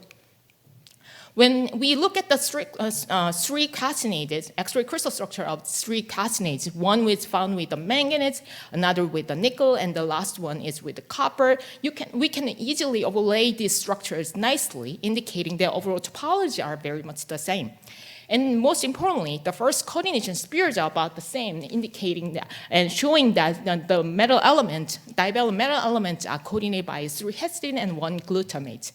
Along with the 2 water molecules, it basically generated octahedral geometries. This is one of the proposed mechanism of the calcinated. Again, this is very much analogous to the HPCD. Given the fact that it starts with a resting state and then addition of the substrate kick out at least one of the water molecules and binding of this substrate into the active site activate the oxygen, forming some sort of a sporadic intermediates, and that leads to the formation of this ring-cleaved products. The later stage of this the mechanism is less clear. However, this proposed mechanism is quite similar to that of the HPCD. So you might be wondering, perhaps we can just easily swap these metal elements and still they should be about the same if they behave similarly to HPCD. But apparently that was not the case with the castinases. This manganese-dependent castenase that is catalytically active with the manganese shows turnover rates about 25 per second. But if we swap these metal elements with cobalt or iron, catalytic activity shuts down quite drastically. We also did these experiments in our laboratory. So basically, we took the manganese-dependent castenase and the nickel-dependent castenase, and then we swapped this metal element basically again and shuts out the activities. So it looks like castenase is similar to HPCD in many ways. However, they show some metal-specific catalytic activities. And what is the molecular origin of this metal-specific catalytic activity? Obviously, it has to be in protein sequences. So to identify the protein sequences that might include the metal-specific catalytic activities, what we decide to do is to do a laboratory evolutions. So basically, starting from the manganese-dependent castenase, we made a minimum number of mutations such that that enzyme can be activated by nickel ions. And how can we do that? As we have heard about direct evolution yesterday, we can make a bunch of mutations. But this protein is about 300 amino acid long protein peptide. So it will be impossible to just randomly mutate the residues and looking for the activities. So what we decide to do next is to look at the protein sequences and then compare them each other. If the manganese-dependent castenase and the nickel-dependent castenase are similar to each other, and then we can perhaps do a pairwise sequence swapping. But that was not feasible for our cases because their sequences are quite different. The sequence identity only goes up to 30 to 35% yet. So there are 65 to 70% sequence differences, so we have no idea what sequences to be swapped each other. So what we decide to do is do more in-depth sequence analysis. And for those who might not be familiar with the bioinformatic analysis, I will give you an examples. And we also come up with we developed some sort of a way to do a sequence analysis, so I like to spend a couple of minutes here. Let's say that we are comparing apple and orange. What are the differences between these two fruits? And one way to do it is to gather as many fruits as possible, such that and they are similar to the apple or oranges. And then what we next need to do is find the similarity between these apples or between the oranges, such that we can group them. And then next thing we need to do is find the differences between the group, such that we can draw the line between these fruits. And analogously, what we did is find as many sequences as possible that are putative castinases. So basically, we conducted a genome mining in NCBI database, and we were able to find 1,460 sequences that are non-redundant.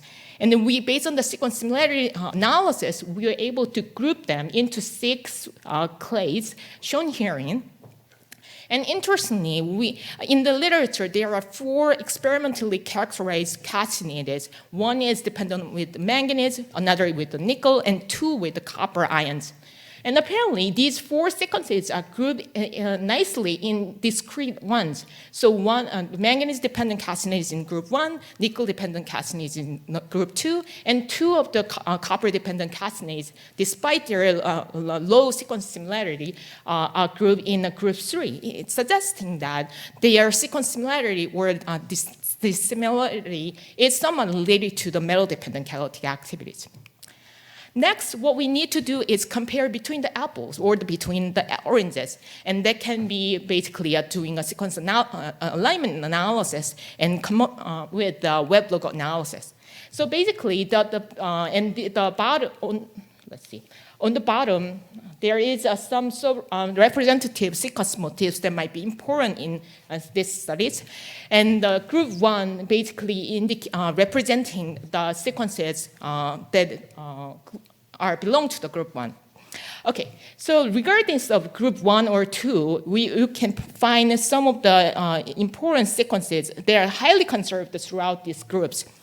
There are 3 histidine and 1 glutamate, shown as the red asterisks. And that makes sense because they constitute the first coordination sphere in the active site. They're basically making these sequences as castinases. And what we need to look at next is to find the sequences that are highly conserved only within the group, but not between the groups. For example, the Q203 hearing, on the first box hearing, that is highly conserved as a glutamine, shown as a Q letter, in group 1, but it is highly conserved as an aspartate, shown as a D letter in group 2. And we surmise that these similarities, when these similarities are converged into each other, they might emerge as a metal-dependent catalytic activities. Along with the sequence analysis and the structure, let's see.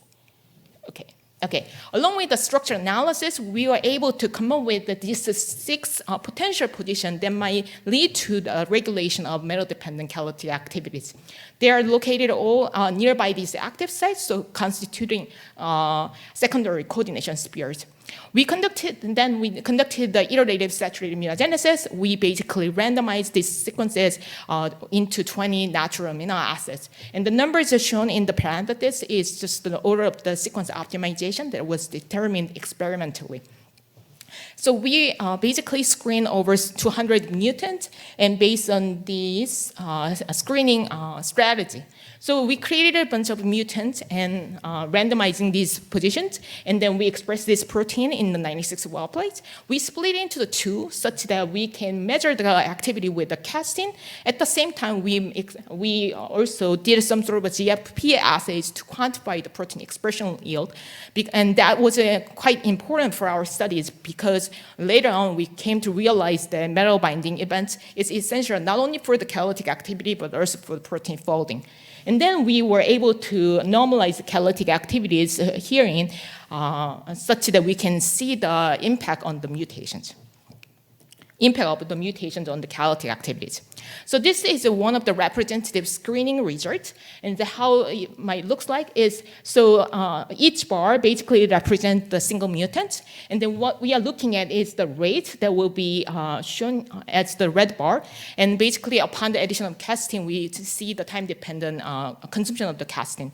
And the green bar indicates the fluorescence derived from the GFP tag, such that we can quantify the protein expression level. And the blue bar shown here at the bottom is basically the red bar divided by green bar, so basically the normalized catalytic activity per its proteins.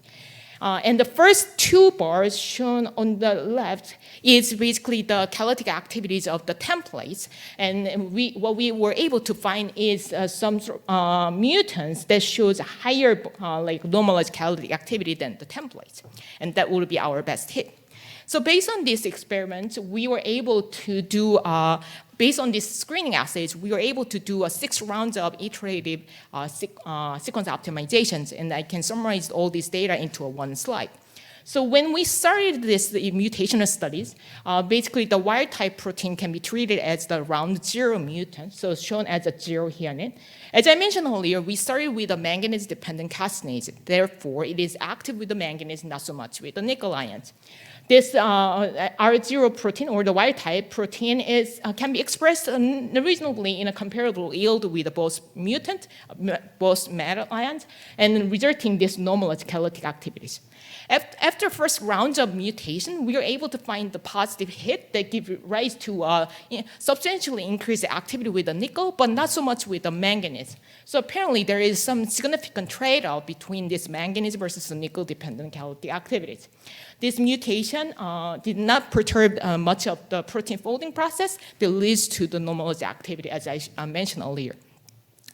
We conducted these experiments through 6 rounds of experiments, and finally, what I like to highlight herein is that we got this 6 mutations accumulated herein, and these mutants showed higher activity with the nickel ions than the manganese. And most importantly, and this nickel ions, or the catalytic activity with the nickel ion is now exceeding the wild type protein with the manganese ions. So selectivity over nickel ion over manganese are substantially increased. Another important factor that I like to point out here is that not all 6 mutations contributed equally. Instead, there are some 3 quantum jumps throughout this round of mutations. So for example, from R0 to R1, there is some significant increase with the nickel ions, and there is another quantum jumps from R4 to R5 and R5 to R6. So it seems like that R1, 5, and 6 mutations are critical to induce the nickel-dependent catalytic activities. You might be wondering, what are these mutations? What are the magics? And when we look at the crystal structure again, and then R1 is located right here, it's leucine. R5 is valine 221, and the valine 269 was the last mutation we made. And the final result of this direct evolution is shown here. So basically, 5 out of 6 mutations are obtaining hydrophobic residues herein. And most importantly, these R1, R5, and R6, the essential ones, are just a simple hydrophobic substitutions. So L290V, the valine, and the V221L, and the V269A are the mutations that are essential for nickel-dependent catalytic activities. To brush up the memory of biochemistry 101, these are the structures of amino acid residues. So basically, leucine to valine is substituting isobutyl group into an isopropyl group, and vice versa for the R5 mutations. And the R6 mutation is basically changing isopropyl into a methyl group. So these hydrophobic substitutions are seemingly very much trivial. However, they give rise to drastic changes in the metal-specific catalytic activities. It was a pleasant surprise, and just to make sure that it is actually happening under in vitro conditions, we isolated these all mutants and then measured the kinetic parameters under steady-state conditions. So the one shown on the left is a KAST, or the turnover numbers, and the one on the right is KAST over Km, or catalytic efficiency. The turnover rates shown as a KAST is basically consistent with our studies from the cell lysate assays, indicating that there is a significant trade-off for the manganese versus nickel-dependent catalytic activities. So R6 now is more active with the nickel ions, not so much with the manganese. But the level of selectivity is not as great as the one that we have seen earlier from the nature. So perhaps there is some rooms for further direct evolution such that we can elevate the selectivity for the nickel over manganese ion. But regardless, the selectivity or catalytic activity of nickel ions over manganese are substantially greater, such that it can be further investigated. The catalytic activity of KAT over Km for these mutants, however, fluctuated quite a bit throughout the evolution, and presumably Km value, which is correlated with the substrate affinity, is drastically altered. And that was not the part of the chemical pressure that we exerted, and that has been observed previously that it can be the case. So perhaps it might not be suitable for this kinetic parameter might not be consistent with our working hypothesis. Okay, then what we did is looking at the looking at the activities under various conditions. First, we modified the concentration of dioxygen. The kinetic parameter that I presented previously is to use aerated buffer, and that has great access of dioxygen relative to the enzymes. But when we switch the buffers with dioxygen saturated one, we were able to elevate the concentration of dioxygen by 5-fold, such that we can see any dioxygen concentration dependence on the catalytic activities. The R0 shown here and the R0 star is the wild-type protein, one with the manganese and one with the nickel ions. And they show a little bit of dependence on dioxin concentration, such that the relative value of the rate constant rate X is about 0.9. So it's less than 1, meaning that it is slightly dependent on dioxin concentration, or it is accelerated due to when we swap the buffer with the dioxygen saturated ones. When we substituted the metal elements with the nickel ions with the wild-type protein, so still it's R0, we see a significant increase in the kinetic dependence on dioxin concentration. That suggests that perhaps the reaction with this dioxygen herein might have become greatly perturbed upon metal substitution, such that now it became a rate-determining step under in this steady-state catalysis, such that not only just catalytic activity, but also kinetic dependence on dioxin concentration is increased. Well, catalytic activity was decreased and the kinetic dependence is increased. When we make a series of mutations that I showed you earlier, there is interesting features. With the manganese ion, there is a significant drop in the kinetic dependence on, significant increase in the kinetic dependence on dioxin concentration, and it sort of like fluctuated throughout the evolution. However, with the nickel ions, they sort of recover the kinetic dependence on dioxin concentration, such that ratio was substantially increased. Not all the way to the top, not all the way to the level of the wild-type protein. However, they were able to substantially overcome this rate-determining step by accelerating this reactions. And then what we did is to do a hemiplot analysis. To do so, we had to switch the substrate a little bit, and due to the synthetic feasibilities. And so previously, the casting is one of the native substrate, and camphophora is an alternative substrate that is also reacted with castinases. The differences between casting and the camphophora is just the removal of one of the hydroxy group at these positions. And what we did is to either purchase substrate derivatives or synthesize some of these camphophora derivatives where this R group is modified, as shown here. And this position is particularly interesting because this is paired to the position where the organic radical will be generated. Therefore, the substitution of this position can give rise to a drastic impact on the catalytic activities. Okay. Before just simply switching the substrate, we want to make sure that this set of mutants behave in a similar way with the camphophora as with the casting. So first, we also did all the type of kinetic analysis. Again, our R0 protein, the wild-type protein, react with the camphophora much rapidly with the manganese over nickel ions. And the hydrophobic mutations are shown as R6 basically recover this catalytic activity with the nickel ions. The selectivity is not so great, so still there are substantial activity with the manganese, but I think that's okay for now. And then we also measure the dioxin concentration, dependence on dioxin concentration. R0, even though it is a wild-type protein, it shows reasonable degrees of dependence on dioxin concentration. And that was even became greater with the R0 with the nickel ions. So metal substitution basically slowed down the rate-determining steps such that now became more dependent on dioxin concentration. And R6, these hydrophobic mutations, really recover this dependence on dioxin concentration, again, suggesting that the rate-determining step might have been accelerated due to the hydrophobic mutations. And then what we did is to do a hemiplot analysis.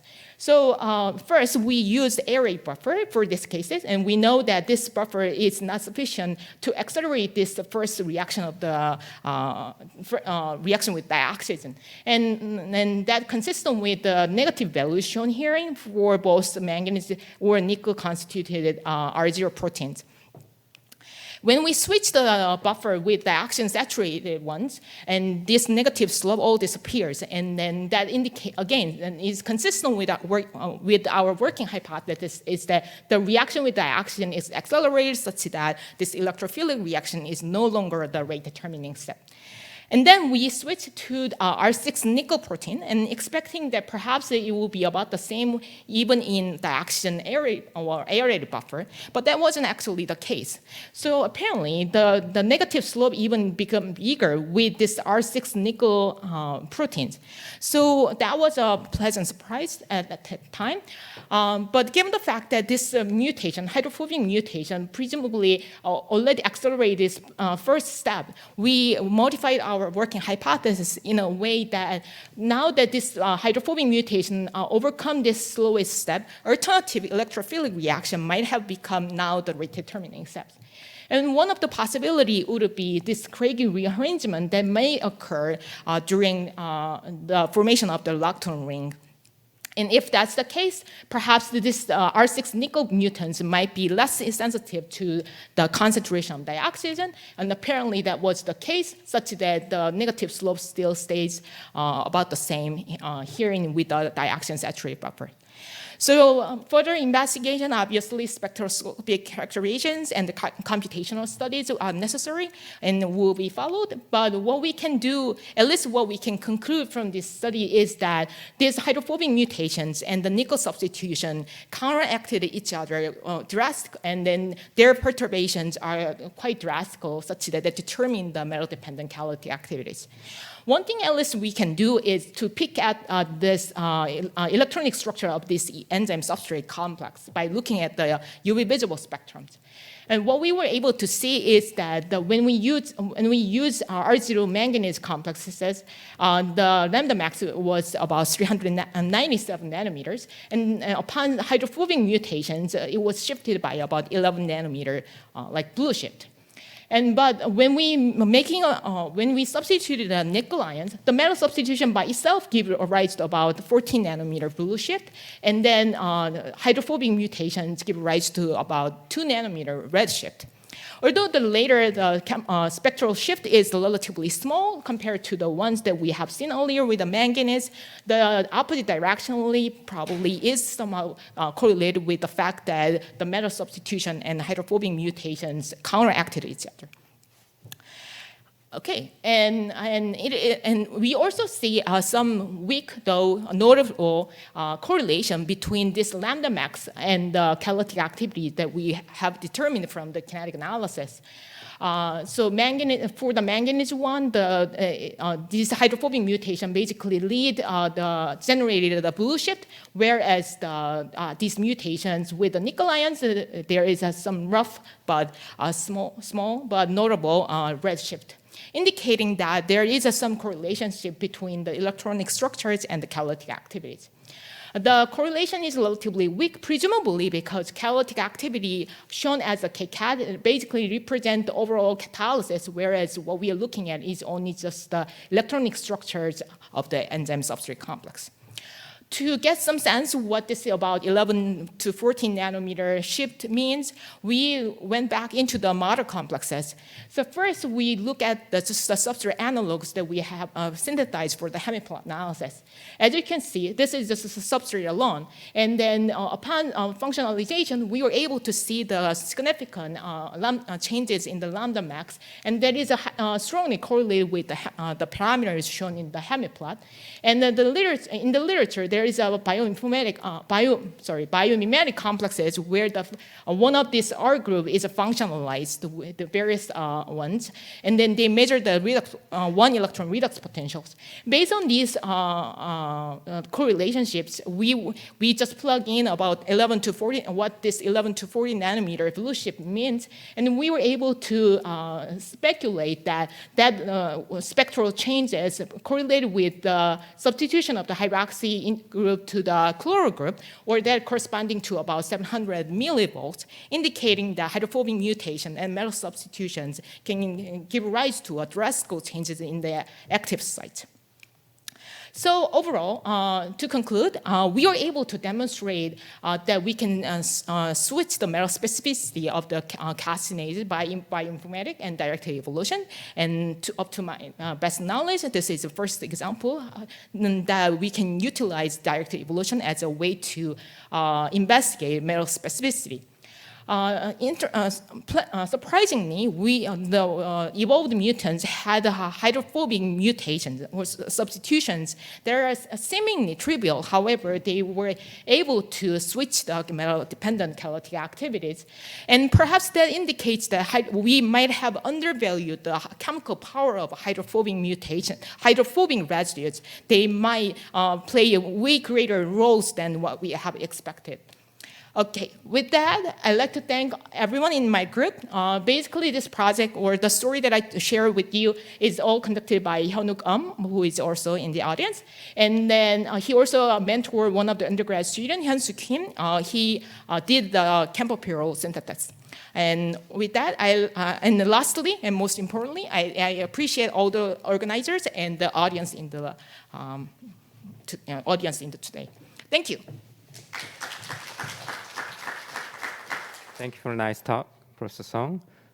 Yeah, questions. Carol. A very nice talk. Thank you. I was just wondering, because the substrate quercetin, it has this catechol group also. Yeah, and there's no CC bond cleavage taking place there, right? No. So I was wondering, has there been, this is also the effect of the secondary sphere interaction, the selectivity, or has there been any study done where the quercetin is taken into the HPCD? And do you know what kind of product selectivity it shows there? I think the reactivity, where this mononuclear side react with is presumably determined by the shape of the hydrophobic pocket. So the size of, the shape of the active site pocket is relatively confined such that alternative binding mode is not favorable. It's not allowed. So for these enzymes to do catalysis with the KAST part, or alternatively with the HPCD, perhaps the wider pocket is necessary for the reactions. Okay, thank you. Okay, so any other questions? No more questions? If not, let's thank Professor Song again. Yeah. Okay, so we'll have about 13-minute breaks. We'll continue this session at 11 a.m. Thank you.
Okay, so now we'll start a second part of session 4.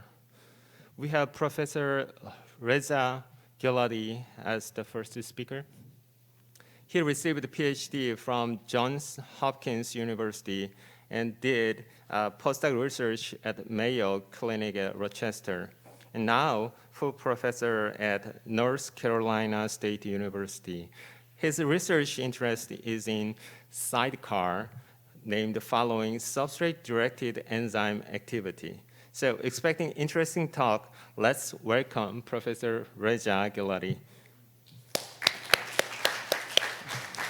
Thank you very much for that introduction, and I'd like to begin first by thanking all of the organizers, particularly Professor Wanwoo Nam, Professor Mi-hee Lim, and Professor S.J. Lee for their wonderful organization of this beautiful conference today. Hopefully someone will take a picture of me up here so that I can prove to my wife that I'm doing something other than drinking soju all day. So I'm just going to go ahead and get started. With this audience, I probably don't need to review this information in too much detail, but in case there are any students that are just joining the field for the first time, I want to say that, as we all know, heme proteins perform a variety of biologically important functions. As examples, there's the globins, such as myoglobin and hemoglobin, which are responsible for oxygen storage and transport mediated by Ferrous hemes. Monooxygenases, such as the canonical cytochrome P450, take a substrate and insert an oxygen atom, usually into a carbon-hydrogen bond, or although other functionalities are associated with the P450s. Peroxidases take, such as horseradish peroxidase, take substrate and oxidize it in the presence of hydrogen peroxide, usually one electron chemistry there. While most are monofunctional, there are a smaller number of multifunctional heme proteins that can be found in the literature. One such example of a multifunctional hemoglobin is the multifunctional catalytic hemoglobin from the marine organism Amphitrite ornata that has been named D-haloperoxidase. You can see Amphitrite ornata over here. It has a bright red color given the amount of hemoglobin that's in its body. It's a marine annelid, which means that it's found worldwide in benthic ecosystems. You can find it off the coast of Korea, for example. And it has a high tolerance to biogenically produced organobromine halometabolites. Those include halophenols, haloindoles, and haloperols. The reason why this organism has a high tolerance to these organobromine halometabolites is that it utilizes its hemoglobin, which has been named D-haloperoxidase, as a detoxification enzyme, sort of like a liver.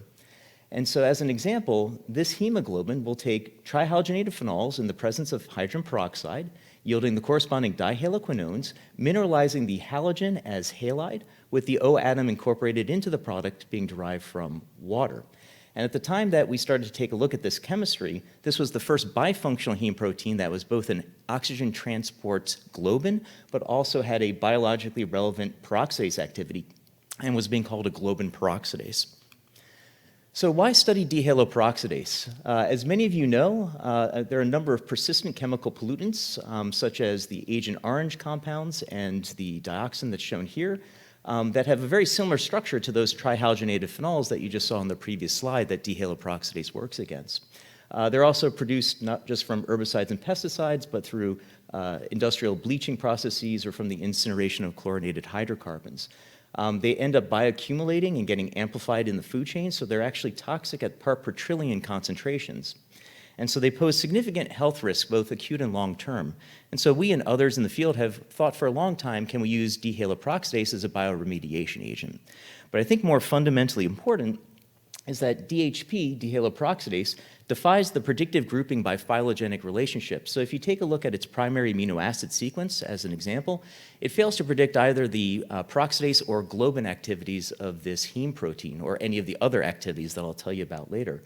The structural analysis does show that it is a classic globin fold, and so you do predict structurally that it has this hemoglobin activity, but it really challenges our understanding of the protein structure function or structure activity relationships that have been built up upon the years and decades of study of monofunctional proteins that all fail to be successful when applied to D-haloperoxidase. And so, as an example of just one of the conundrums that faces a multifunctional protein like D-haloperoxidase, we call this the D-haloperoxidase paradox. Globin function is what I'll be describing as reversible O2 binding in the classic sense of hemoglobin, is mediated by Ferrous hemes only. The biochemical community uses oxyferrous, but of course we as the inorganic chemists would call this a ferric superoxo. I'll be using those interchangeably today. But this binding of molecular oxygen is only mediated by a ferrous heme and not a ferric one. Peroxidase activity actually begins from a ferric resting state, goes through the high valent iron 4 oxo species that you see here, ultimately returning to the ferric state upon oxidation of substrate, with the oxyferrous or ferric superoxo species being inactive.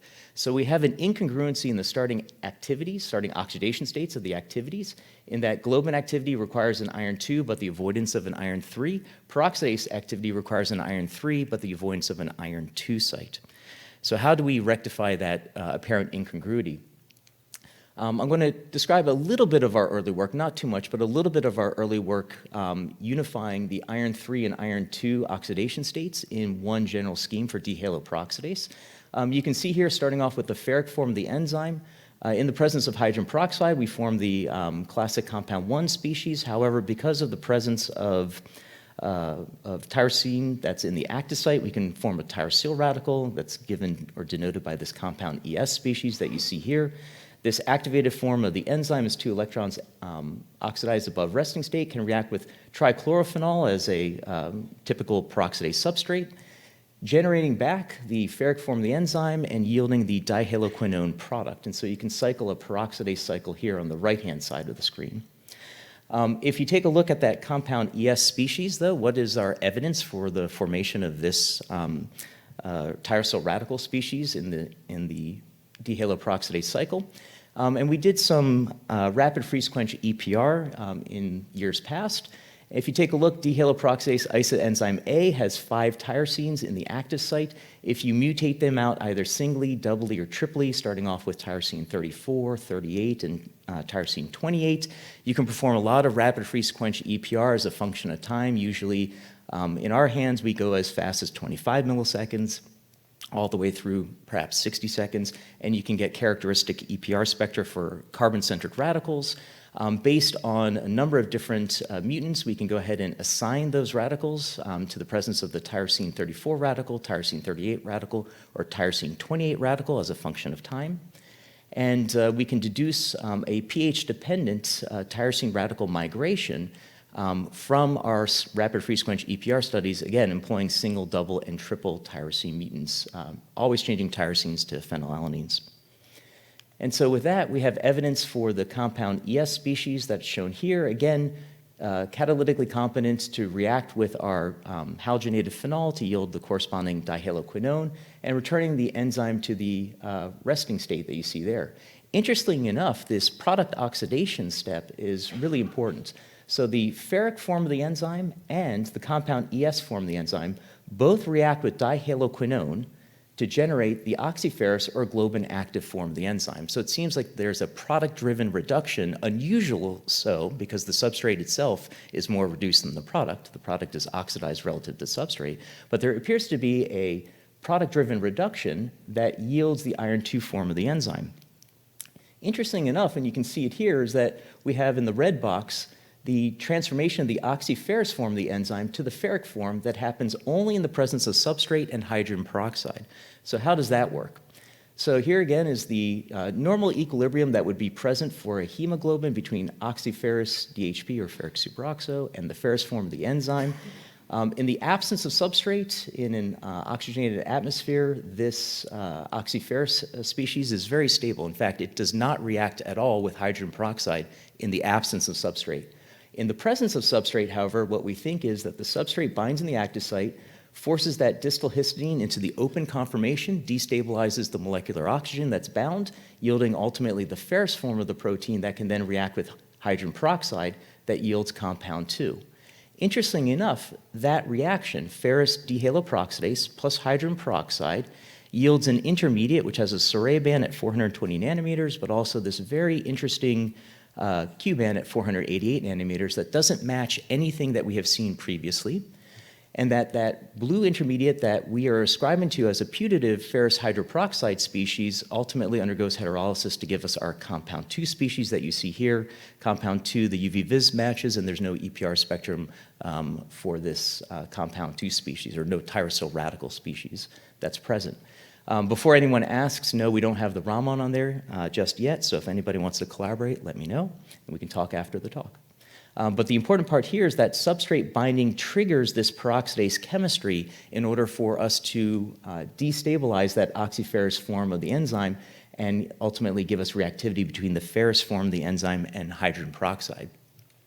So in this early work of what we had established many years ago, DHP is a bifunctional heme protein that exhibits oxygen transport and peroxidase activities. And I think the important part is that there's this product-driven reduction, that the product of enzymatic turnover seems to drive a ferric enzyme to the oxyferrous or ferric superoxo globin active state. And so what about some other substrates? What about these haloindols and haloperols? So I just spoke to you about the halogenated phenol that you see here. Let's take a look at some haloindol chemistry as an example. And so a few years back, my student asked the question, well, what happens in terms of reacting dihaloperoxidase in the presence of hydrogen peroxide with haloindols? And as a reminder for the students in the audience, this is the indole scaffold that you see here.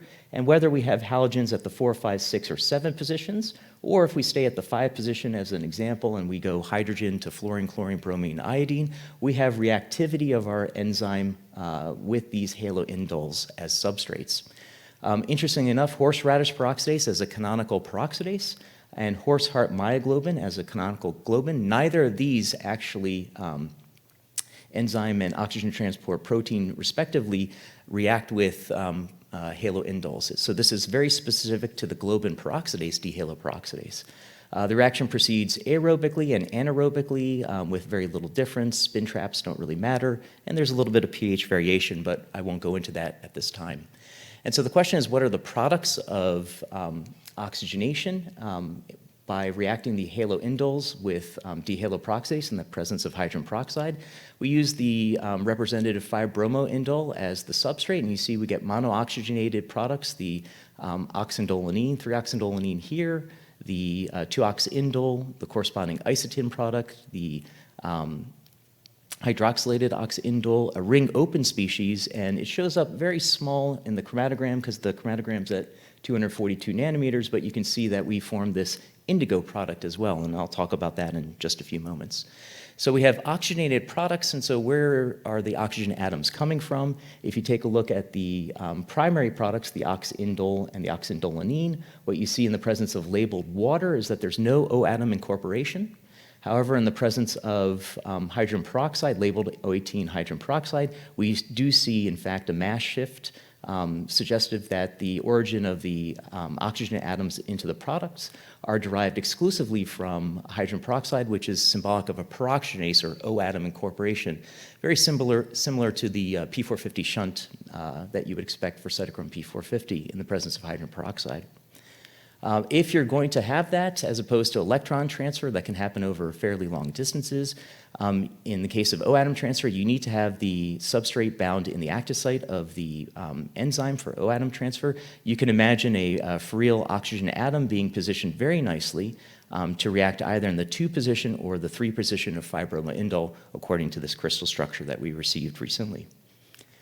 What was also very interesting, though, is one of the products, 5-bromo-3-oxindolinene, we actually surmise came from 5-bromo-3-oxindole as the initial product, and that 5-bromo-3-oxindole, in the presence of dihaloperoxidase, was oxidized to the correspondingly observed oxindolinene. So we can actually take 5-bromo-3-oxindole in the presence of DHP and do this reaction aerobically, again, no hydrogen peroxide, and we can see the oxidation to the corresponding 5-bromo-3-oxindolinene.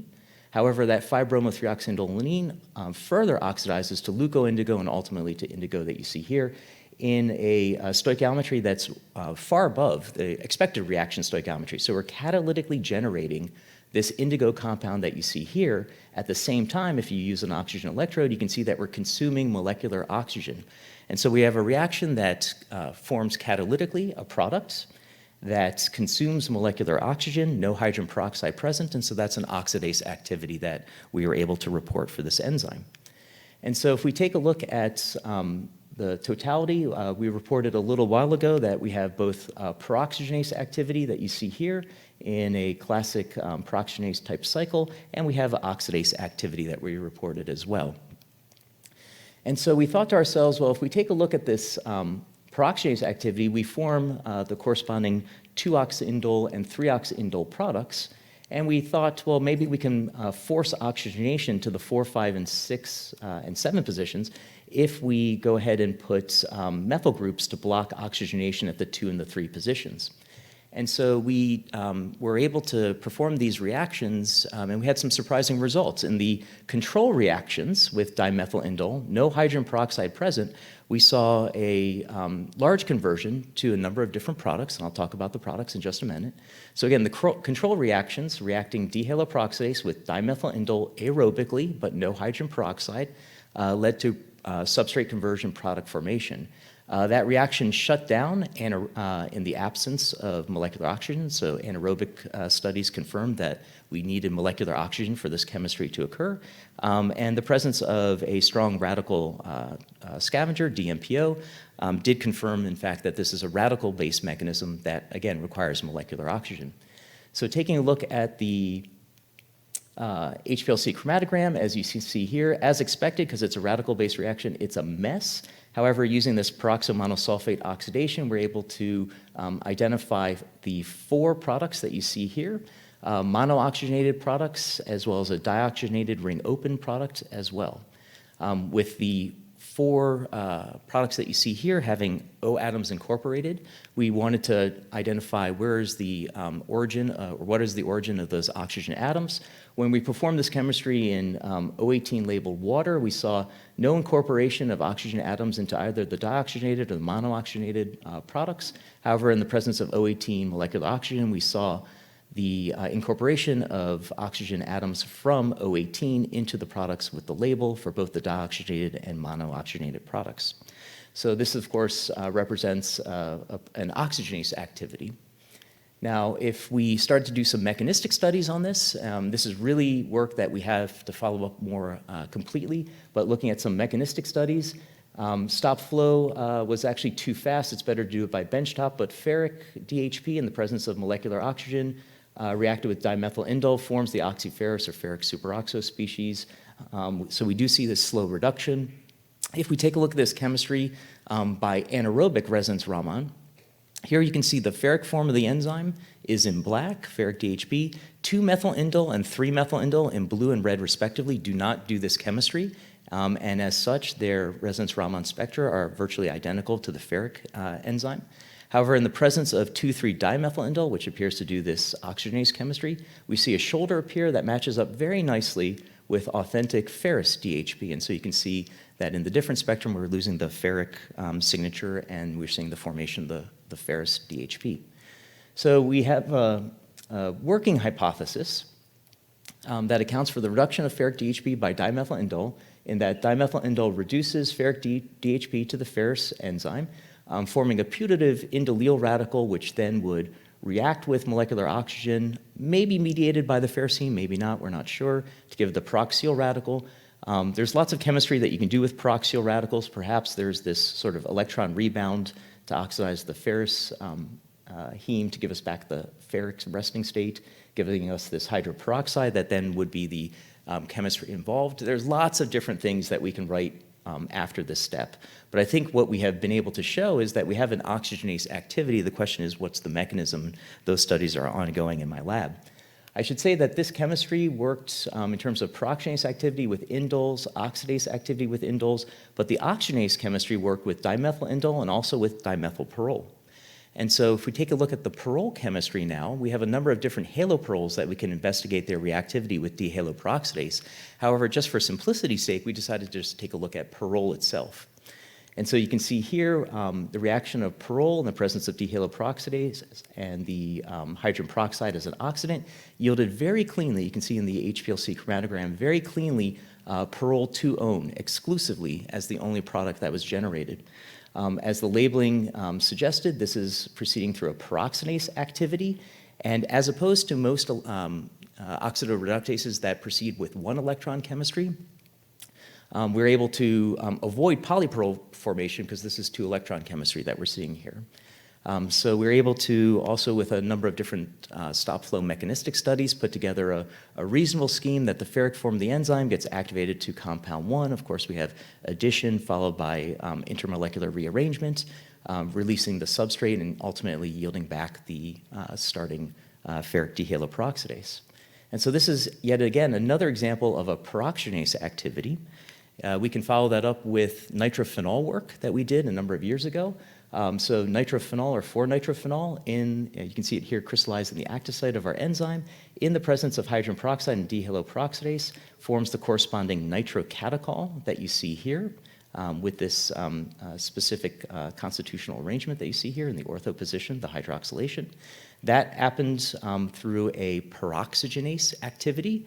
However, that nitrocatechol itself you can purchase directly and use that as the follow-up to show that the nitrocatechol product of the peroxygenase activity is actually undergoing sequential peroxidase activities as a sort of a sequential catalytic chain that you see here. And so we have sequential activities. The first activity yields a product through a peroxygenase-based mechanism that product becomes a peroxidase-based substrate for dehaloperoxidase. We also took a look at some additional chemistry, taking a look at substituent effects. So if we take phenol as a peroxidase substrate and we add in a methoxy electron donating substituent to give us the corresponding guaiacol, we end up having a better peroxidase substrate. If we take an inhibitor for bromophenol and we add in a methoxy electron donating substituent, we get the corresponding guaiacol. We shift the inhibitor to being a peroxidase substrate.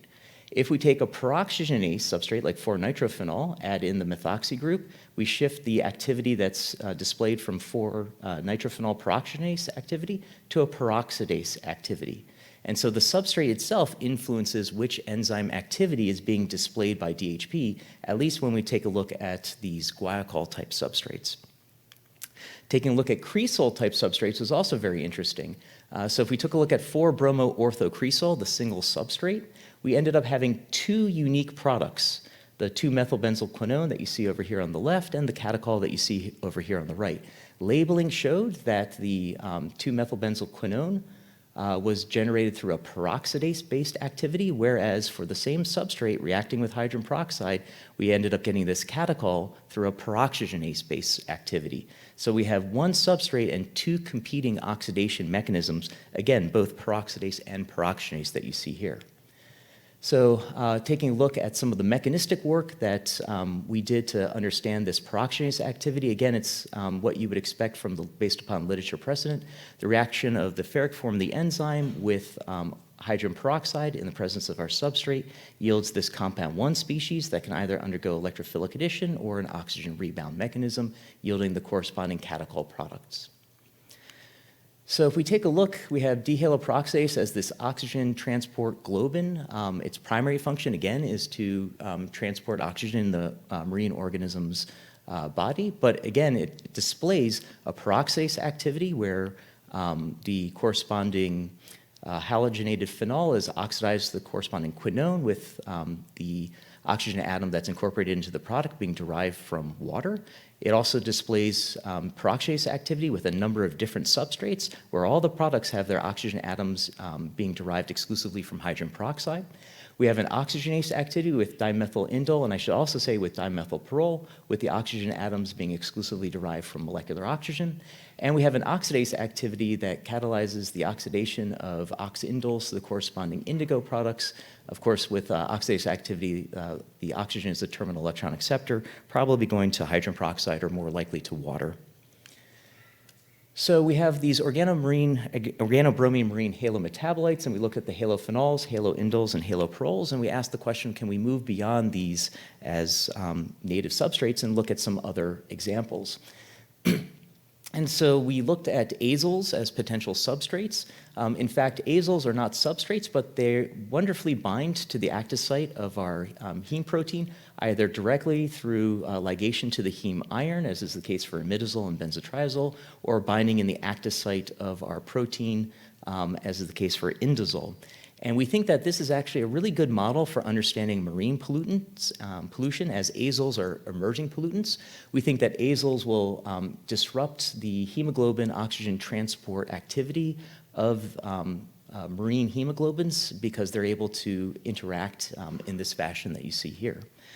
So it was unfortunate that azoles, although we had some very interesting and high-resolution crystal structures derived from that work, that azoles weren't substrates. So we wanted to look at other substrates. And maybe if we take a look at the whole picture of dihaloperoxidase, can we understand the substrate scope that we see here? We've got a number of different peroxidase-based substrates that are highlighted here in red. We have peroxygenase-based substrates that are highlighted here in blue.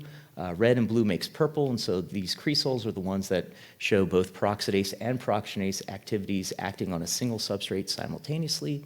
Oxidase, oxygenase, and ligands here. What you notice is that we have all aromatic compounds, and we have a number of heteroatoms that are present. And so we wanted to challenge ourselves, really push the limits of DHP as a hemoglobin in terms of exploring its oxidation chemistry. Can we look at hydrocarbon-based compounds? Things that are not aromatic and have no heteroatoms. And while this is our first foray into this, ultimately we want to keep pushing the substrate scope. We decided just to take a look at limonene epoxidation and chemistry with terpenes. I'm not going to talk about the terpene chemistry today, just focus on the limonene oxidation work.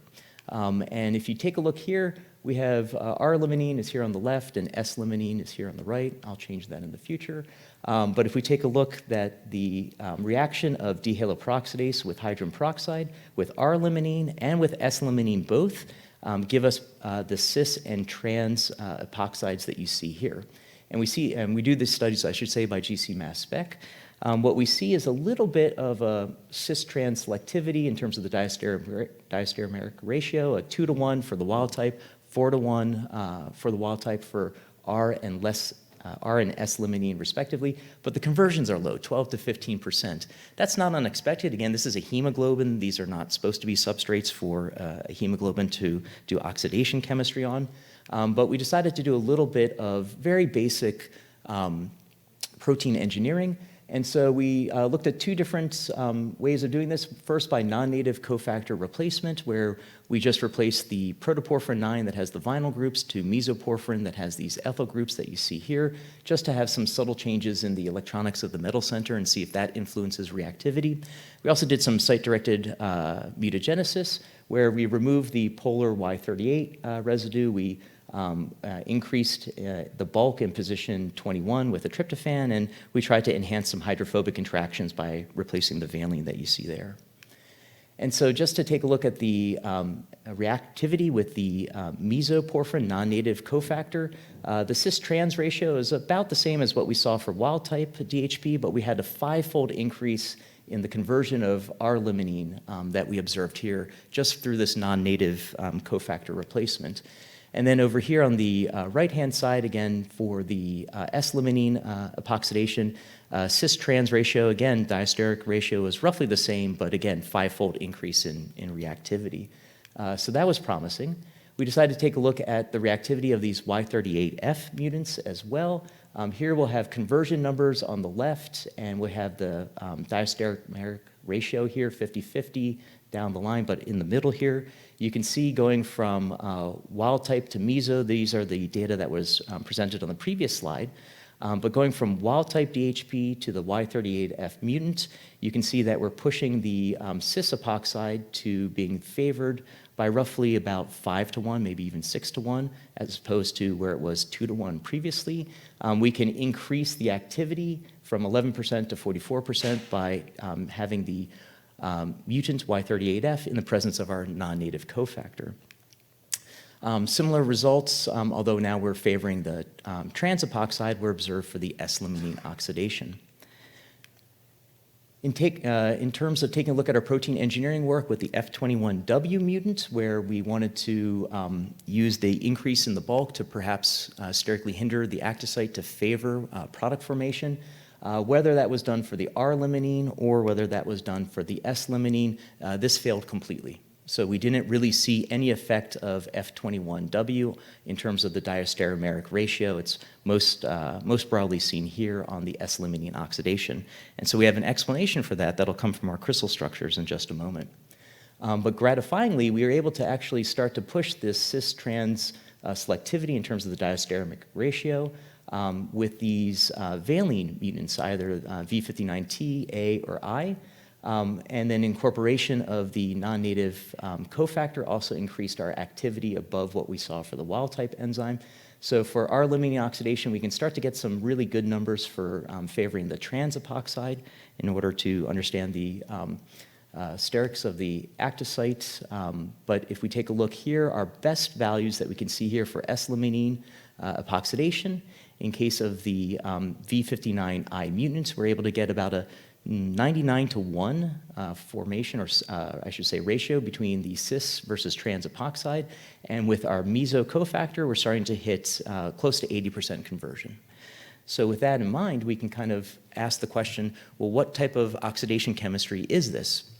And if we take a look, limonene to limonene epoxide in the presence of either labeled water or labeled hydrogen peroxide, the labeling studies conclusively show that we're getting, of course, peroxidase activity with the oxygen atom being inserted from hydrogen peroxide.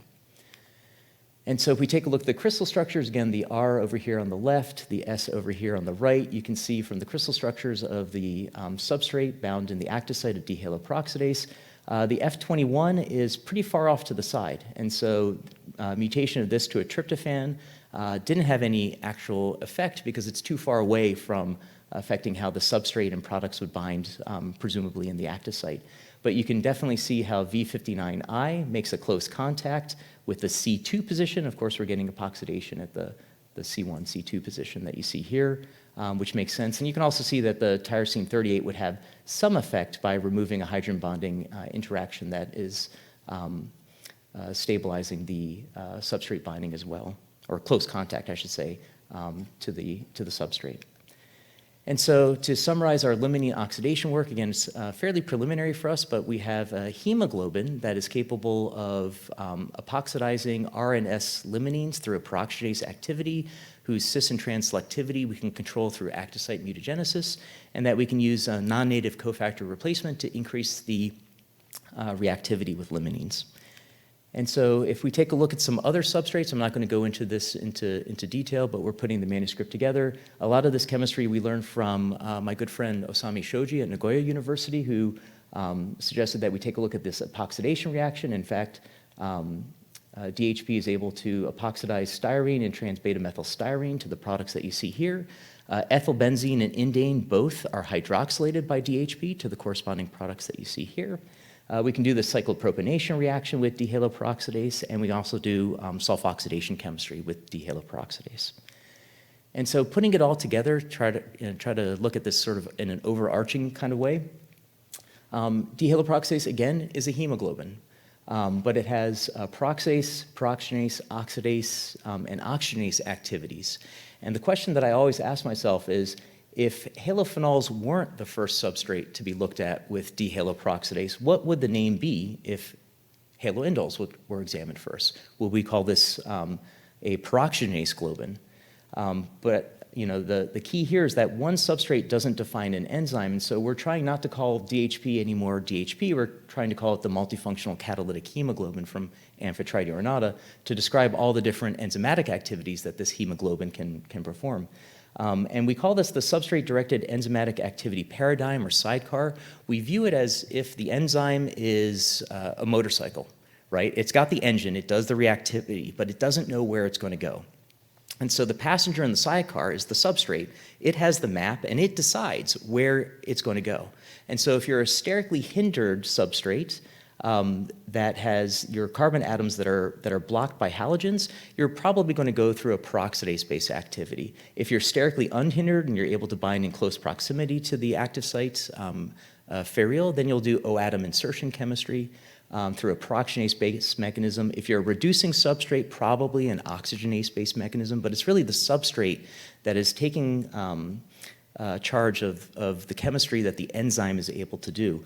We think that there may be a role for hydrogen bonding networks, and so this is our neutron structure that we were able to obtain a number of years ago, about 2-3 years ago. I think the paper for this is now in press, but we have our neutron structure that in the future we hope to use to be able to to understand how substrate affects hydrogen bonding networks that ultimately may play a role in how the enzyme performs its activity. And with that, I'd like to go ahead and just acknowledge the people who do the work. In particular, Ashley McGuire, Talita Malushik, and my student Dongju Yoon are the ones that have spearheaded the majority of the work on peroxygenase activity recently and on limiting oxidation work. A number of different collaborators that you can see here. And I'd like to once again thank you for your attention. Happy to take any questions. Gamza Hamida. Great talk. Thank you. So, audience, if you have a question. Yes. Carl. It's a very nice talk. I was just wondering, the intermediate that you propose as your compound ES, is there any reason that it has a terminal oxo group and not an hydroxide? Because what is the hydrogen atom accepted there when the phenol is reducing the H atom? Yeah, so we call it a terminal oxo versus a terminal hydroxo, and I think there's a lot of discussion about that in the literature, but based on the fact that this is a histidine ligated heme, we strongly believe that it's a terminal oxo as opposed to a hydroxo. I think that that's the subject of some additional work that we can focus on in the future to try to nail down, but based on literature precedent and based on what we have seen for other globins and other peroxidases, we're going to go with the terminal oxo for now. But then what is the hydrogen atom abstraction? So where is the hydrogen atom from the phenol going? So which phenol? So if which forms the phenoxyl radical? Oh, in the tyrosine, yes. Well, there's the potentially the distal histidine. There's a water network, so we think that can accommodate taking up the proton, and then the electron, of course, goes to the compound 1. Goes to the compound 1 to the compound 2. Yeah. And do you know how exactly is the hydrogen, the oxygen atom from the water is incorporated into the phenol? So is it a... So you can imagine two phenoxyl radicals two substrate phenoxyl radicals coming together and sort of in a disproportionation reaction, giving you back the substrate, but then a substrate with a carbocation, and then you can have attack by water. And then that's how you can incorporate the oxygen atom from solvent water in that case. Okay, thank you. Shoji is on chatting line, so he has question. Thank you. Nice talk, Reza. Hi, Asami. So I have a question about the neutron scattering structure in the last part of the talk. Sure. So how many waters involved in the controlling the reactivity in the active side? Ask me that in a few years once we get the substrate-bound form of our protein, right? So, the ferric resting state is just what we see, the static picture without substrate. I think the question that you're asking is a great one, and one that we want to take a look at is, what are the numbers of waters and what are their positions? But it also depends on what substrate is present, right? Mm-hmm. And so I don't have a good answer for you because I think it's substrate dependent. We just don't have that structure yet. Okay, so I would like to see the next progress. Thank you. So would I. Thanks. Okay, let's move. Let's thank again Professor Ghiladi. Thank you. Okay, now second speaker is Professor Jun-Long Zhang from China. He received PhD from University of Hong Kong and finished postdoc research at University of Illinois, and now full professor at Peking University. His research interest includes molecular phototheranostics. Today, he will speak about lanthanide porphyrin phototheranostics through online. Professor Zhang, if you're ready, you can start. Okay. Can you hear me? Yes, I can see your face, but are you sharing your slide? I just share my slides. Could you see my... Yes, you can start. Okay. Good morning, everyone. Thank Professor Xiu's kind introduction, and I also thank the organizer kind invitation. It's good to see our old friend or the new friends in the audience and the online. Today, I will talk about our recent work on the lanthanide phototheranostics. Cererostics actually is a concept created by the John Funk, House, Tom Mead, and the others.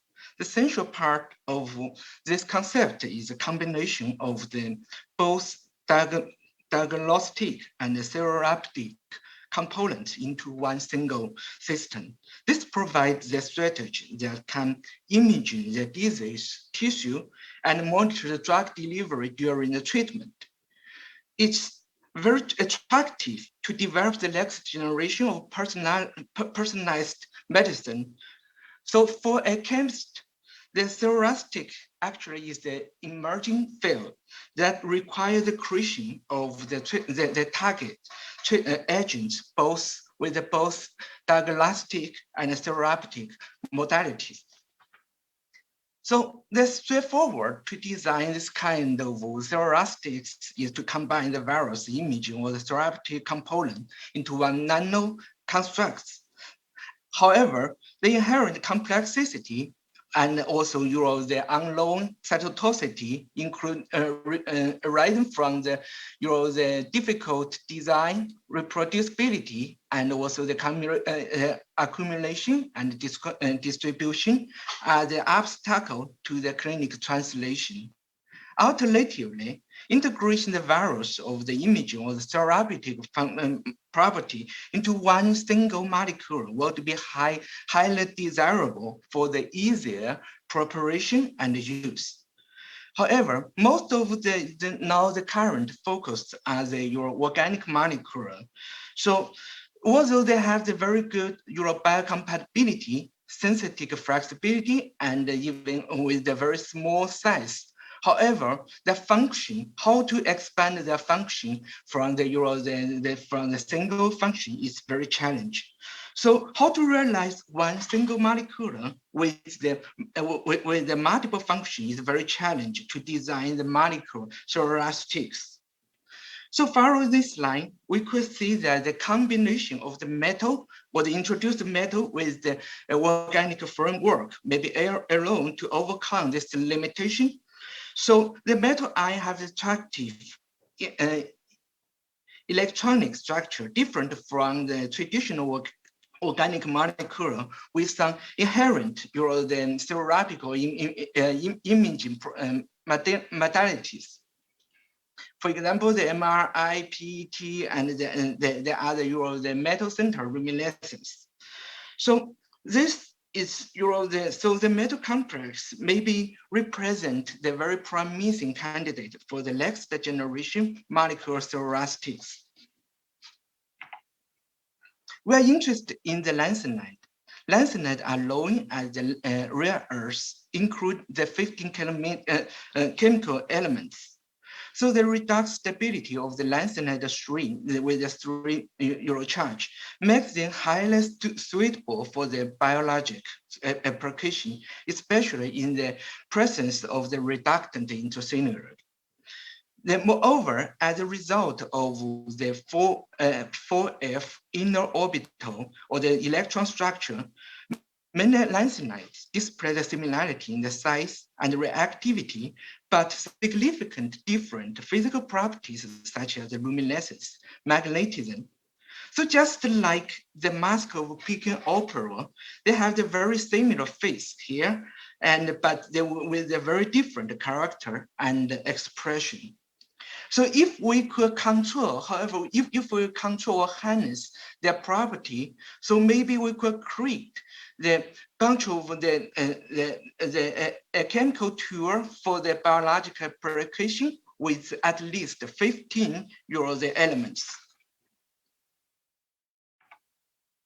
So lanthanide have been extended used in the imaging, in clinical trial, especially in the diagnostic application. So most of it's very famous for the gadolinium compound for the MRI application, and also for their the very integral the luminescence property, for example, arising from the FF transition, charge transfer, and the others. So the luminescence of the lanthanide is very attractive.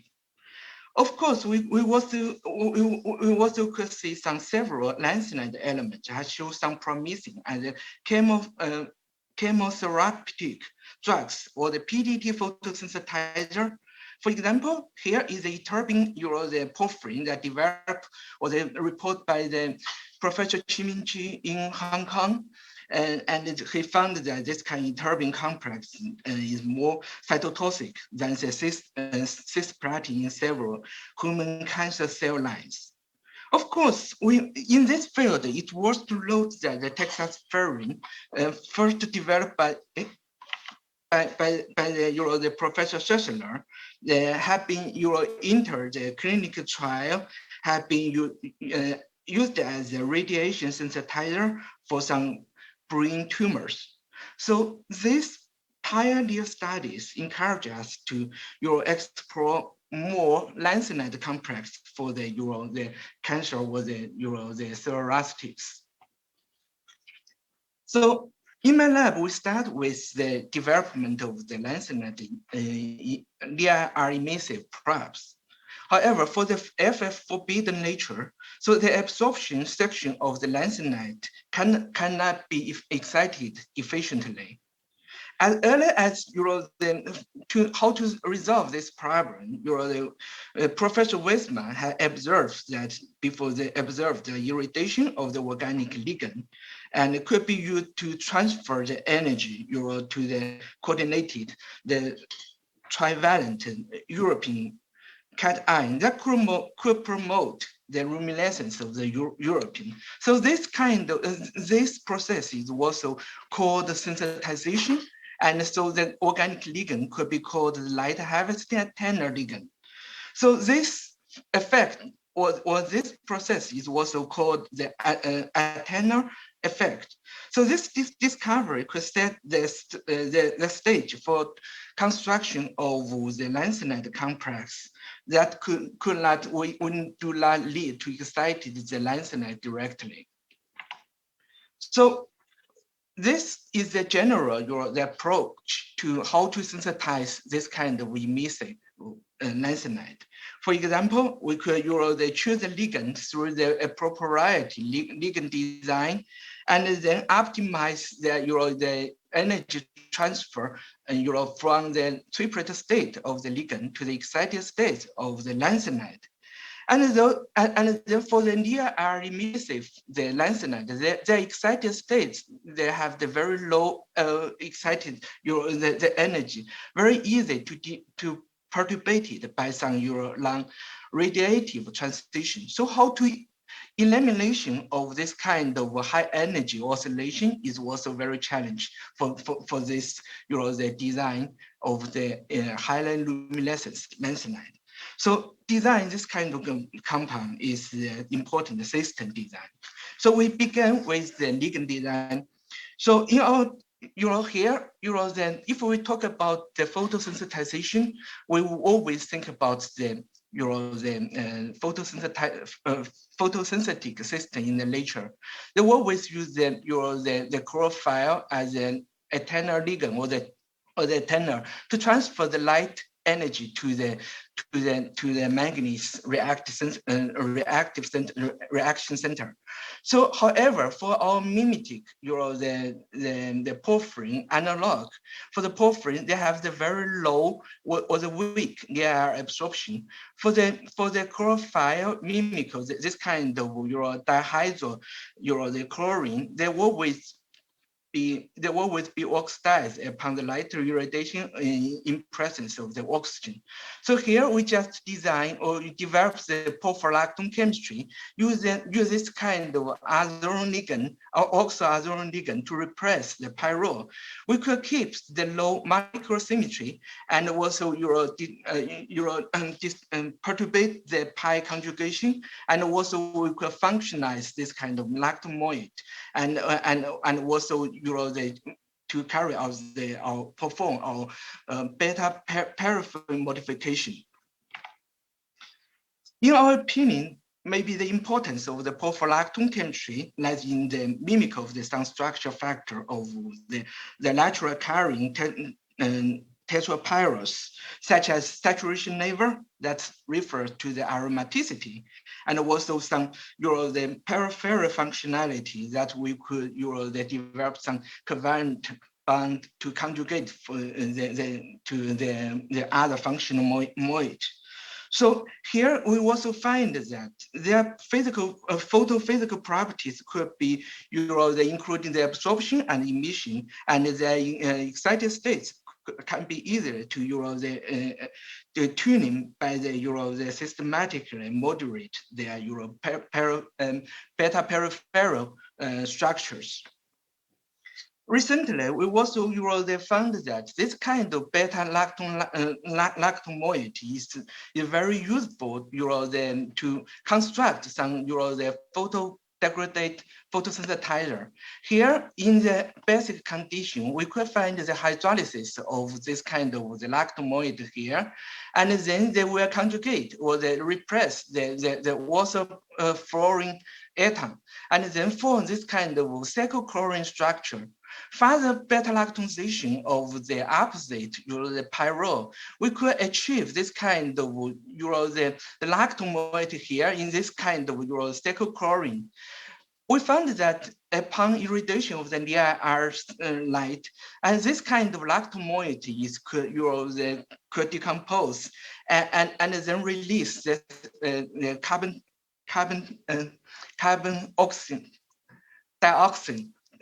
dioxide, and then form this kind of the AMI structure. This AMI structure formed a very distorted structure, so they could not synthesize the oxygen. So this kind of the decomposed structure lose their ability to photosynthesize the oxygen. So this kind of the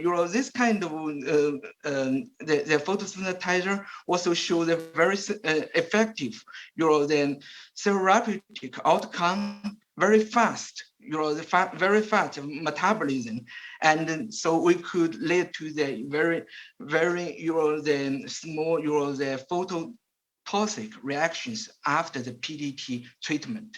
So this is demonstrate that this is the importance of this porphyrin ligand into the further they construct this kind of lanthanide complex. How to conjugate this kind of lanthanide part to the eternal ligand? They always have two approach. One is building the covalent bond to conjugate the lanthanide moiety here. Another part is the direct coordination the lanthanide to the porphyrin or the porphyrolactone. However, we found that this kind of covalent bond will always have a very far or long distance. They could not get a very high the energy transfer process efficiency. So we could not observe the very efficient the energy transfer from this sensitization of this lanthanide. So here we just use this kind of, we found that direct coordination, the lanthanide cation, they permit this kind of the near emitting lanthanide porphyrin, because this kind of lanthanide is close to our lanthanide center. So this compound or this kind of coordination approach will be further used.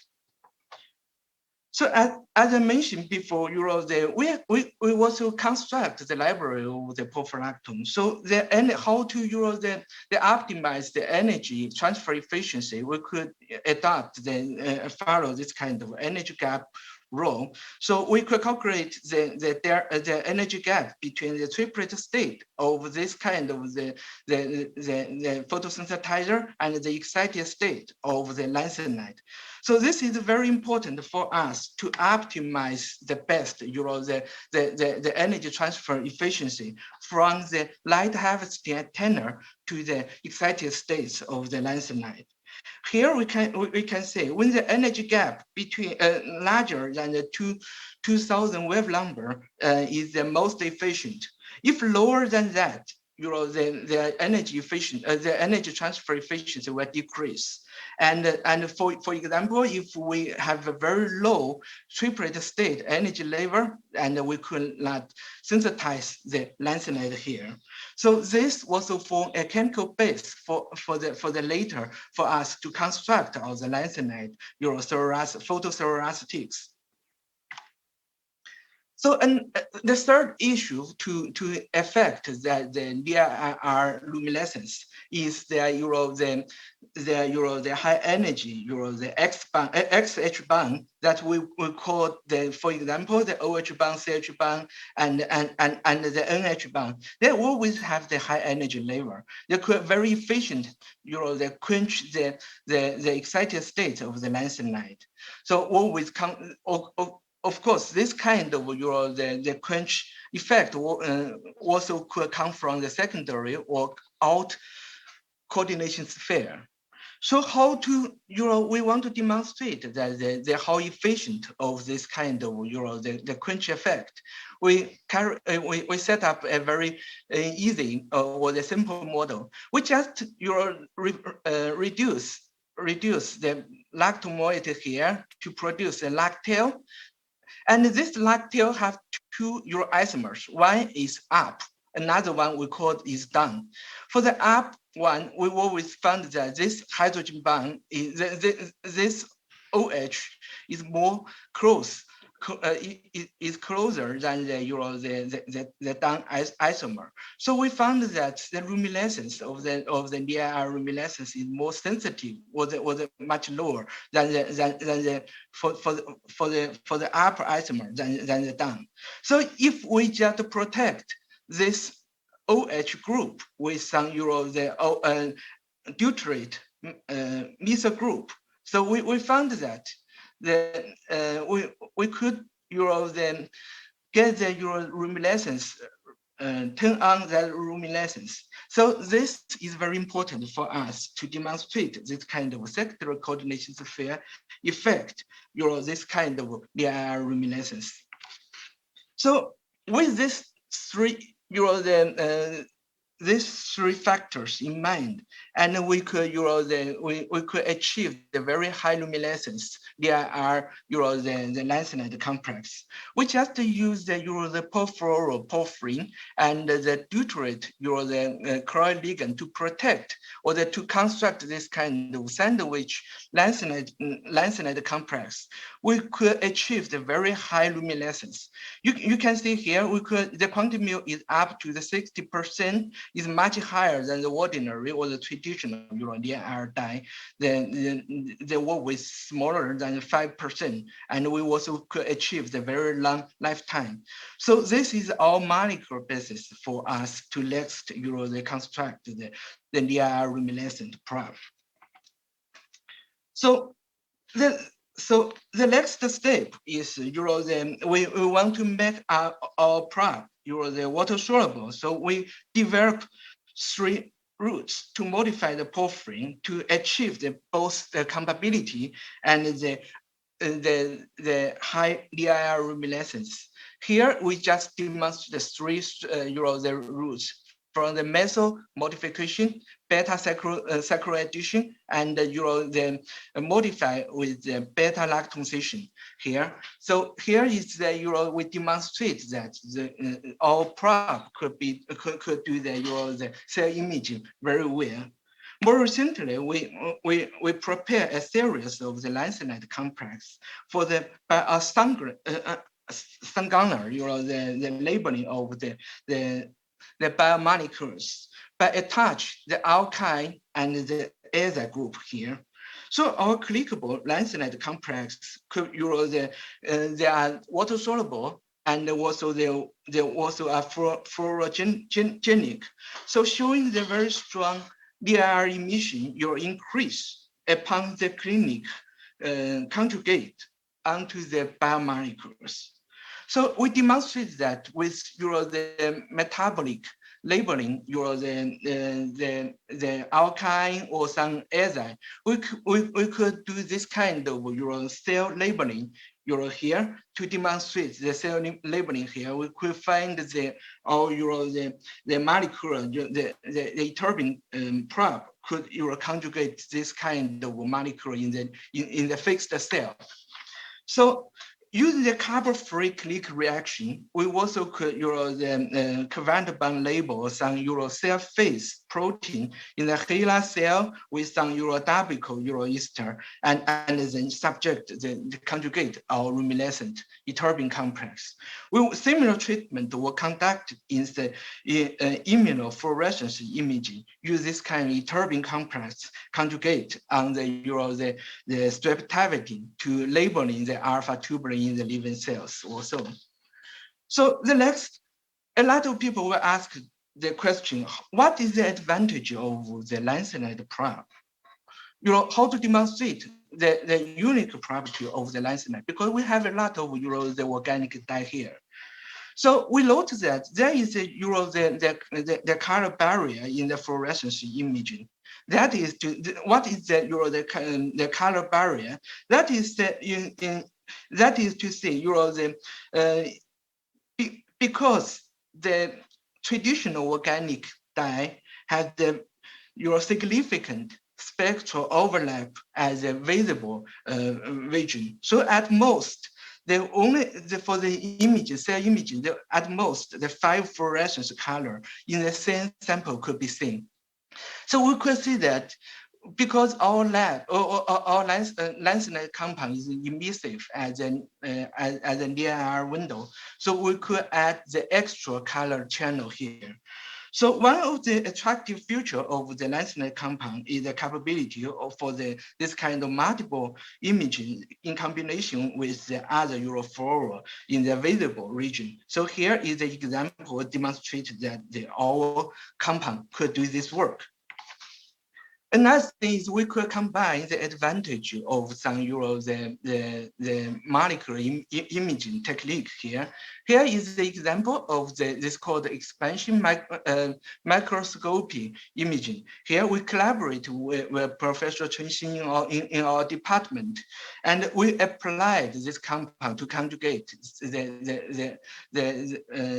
the Reza group here, and then depend on the expansion as the polymer gel, and we could achieve the higher resolution of the imaging of the cellular glycans here. From this table, we can see the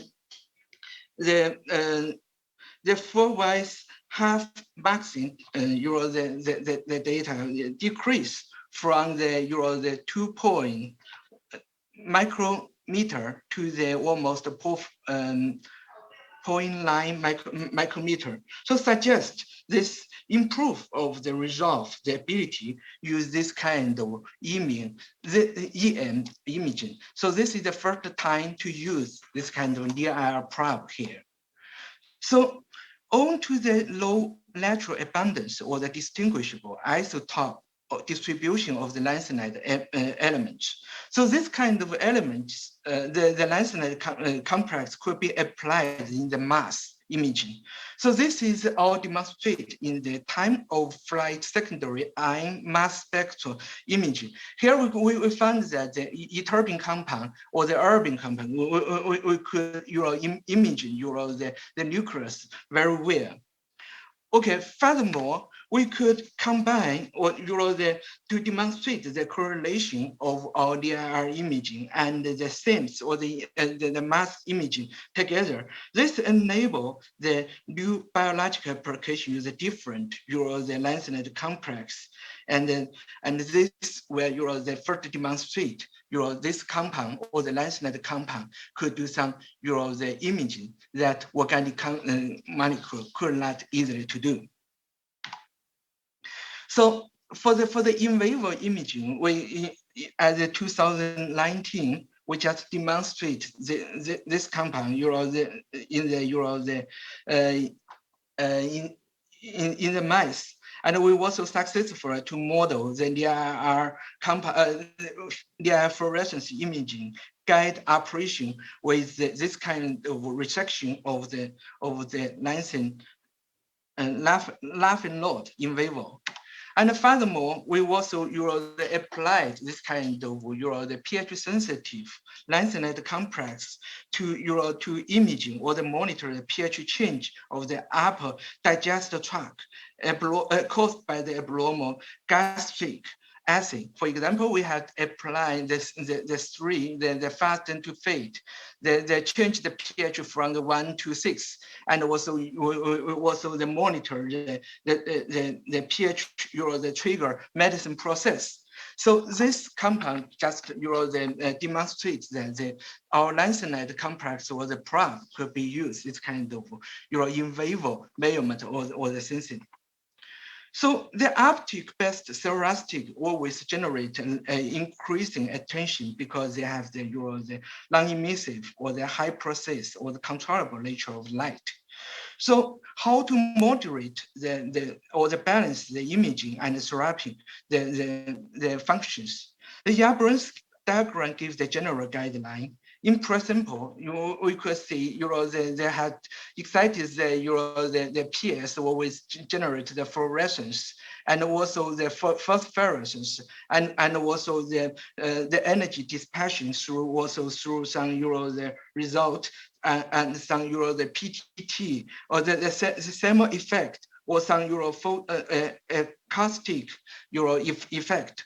So, however, when we incorporate the lanthionide here, the truth, we could use the excited state of the lanthionide to tune in this process. So according to the energy gap rule, as we mentioned before, so the excited state energy dispersion could be the rough product by the energy gap between this kind of triplet state of the ligand and the lanthionide excited state. Here, so we demonstrate so here we could find that we could similar to the organic ligand or the organic molecule, we just modified the ligand to tune in the triplet state or some the molecular structure. Another approach is a lanthionide approach that we could just use some metal approach to improve this process. So for the first, as we mentioned before, we could use the isomer of the porphyrin to tune in their triplet state the energy level of the ligand. For example, the cis isomer has a higher energy level than the excited state ytterbium. So it could efficiently transfer energy to ytterbium complex. So we could find the very strong luminescence here. If we just use another, the trans isomers, the trans isomer. So the energy level is lower than the lanthionide, the lanthionide state, excited states. So we could not observe this kind of DIR emission. So, but we could observe the very strong, the effect of the PDT effect or the singlet generation here. So this is we observe the distinctive the biologic function in the living cell and also in vivo models. We found that the cis isomers could act as the effective DIR imaging prop, while the the trans isomer display the very good PDT activity. So this finding provides the support that for this kind of ytterbium complex might be possible use in the separatedly or in combination and to improve the cancer diagnostic or the therapy. So the second example is we rely on the metal approach. The basic idea is for a given light absorption ligand, metal replacement involve the using of the cation use the same valence, similar size reactivity, would allow the excited state feature of the bonding metal and the surrounding porphyrin ligand to be adjusted. So metal approach means that use different lanthionide as the monitors for this kind of energy gap. So here we just choose this kind of carbonyl-based porphyrin as a coordination ligand, and then prepare gadolinium compound, ytterbium compound, and erbium compound for further characterization. We found that upon the light irradiation, the gamma-radiating compound and the ytterbium compound give rise to an emission of the singlet, the characters of the singlet oxygen, and also they also give the very high the quantum mule here. However, the erbium complex could not give the the produce of the singlet oxygen, and we also found that this kind of compound gives a very high efficient photothermal conversion efficiency, and here, but the zinc complex could not because they have a very high luminescence here. So we also use the nanosecond TA or transient absorption to characterize the energy transfer process.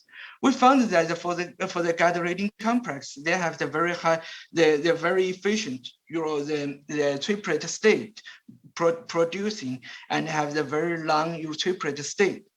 And in case of the ytterbium complex, the triplet state is slightly higher than the excited state of the ytterbium compound, and also higher than the energy level of a singlet oxygen. So for this compound, we could observe both the luminescence of the ytterbium emission and as well as the photosensitization of the singlet oxygen. However, for the erbium complex, they have the much lower excited state and compared to the triplet state of the ligand. So this kind of the energy could efficiently transfer to the erbium complex. So finally, we optimize our the ytterbium complex could provide the good balance between the singlet oxygen production, thermal and luminescence-based deactivation pathway. So we could demonstrate this kind of compound after loading in the silicon gel. We could demonstrate that this complex could do some PDI, PTT imaging, and also the PDT, the thoracics. So take together here, in summary, we have shown our recent progress on the designing of the near-luminescence lanthanide to extend their application in the cell imaging, in vivo imaging, and also the thoracics. We also demonstrate the potential of the lanthanide complex for the biomedicine, especially for some the clinical translation. So acknowledgement, of course, all the work have been done by the student. So I like thank them for their hard working, especially for the Jin Guoqin, Lin Ying, and Dr. Zhu Mengliang. So I also like to thank my collaborator, Professor John Cesar, Professor Zhong, and others. Our work is supported by some NSFC and the other institute. Thank you for your attention. Thank you for a nice talk. Audience, if you have a question, we can take a few or one.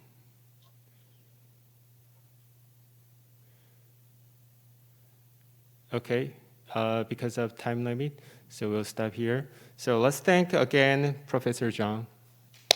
Okay, thank you.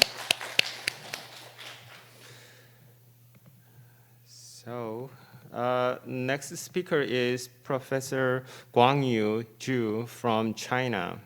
He received a PhD from University of Pittsburgh and finished postdoc research at MIT, and is now associate professor at City University of Hong Kong.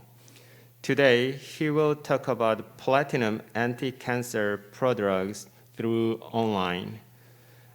Professor Zhu, if you're ready. Thank you.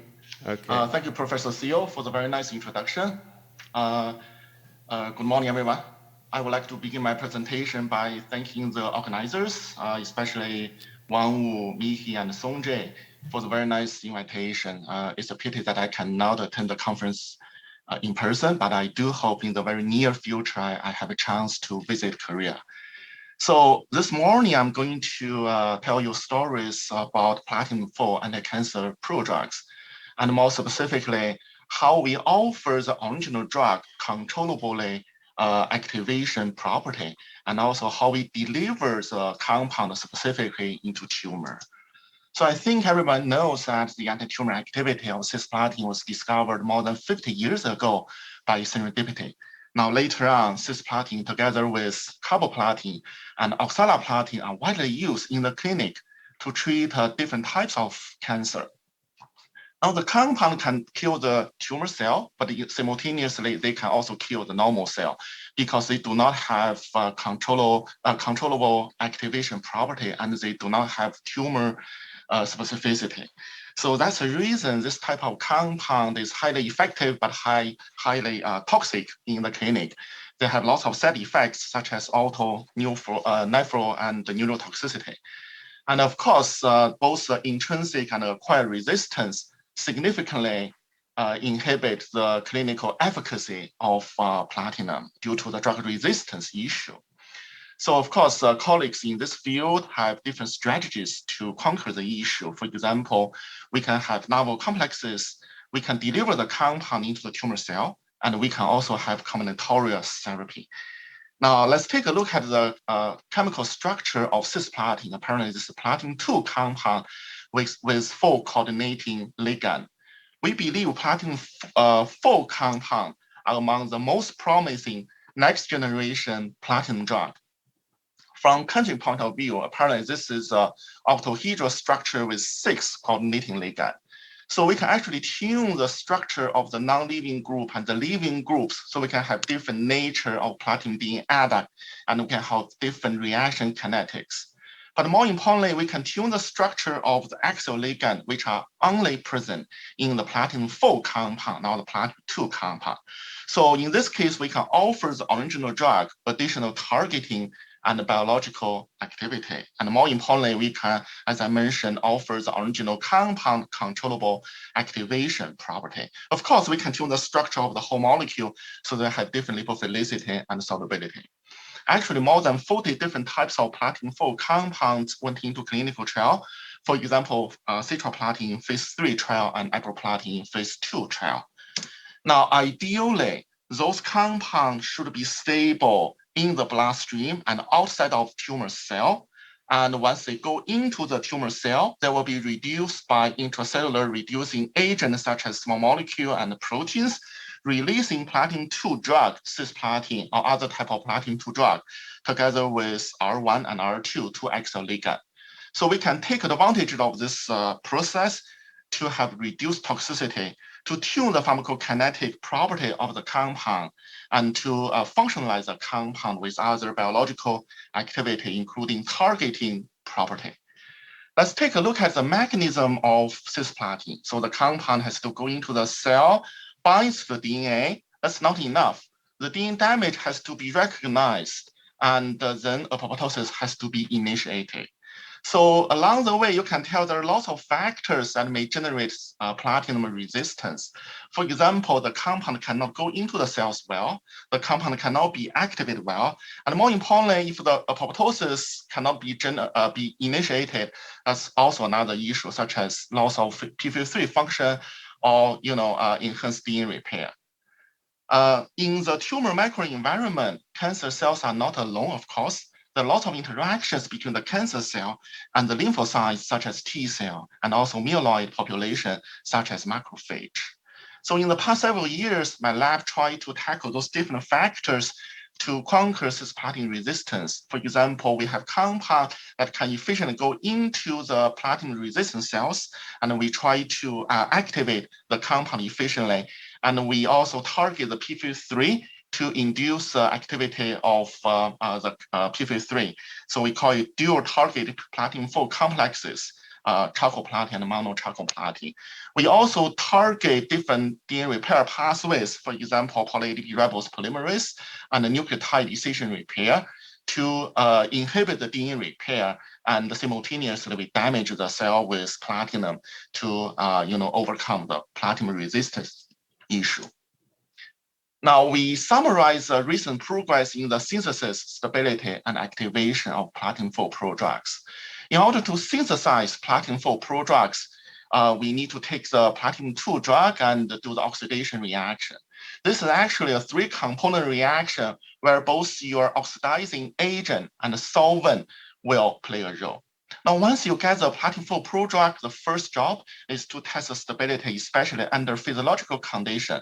Now, for certain type of compound, actually the axial hydrolysis and or the equatorial hydrolysis will occur. So if everything is fine, your compound is stable, now of course you can test the biological activity of your drug.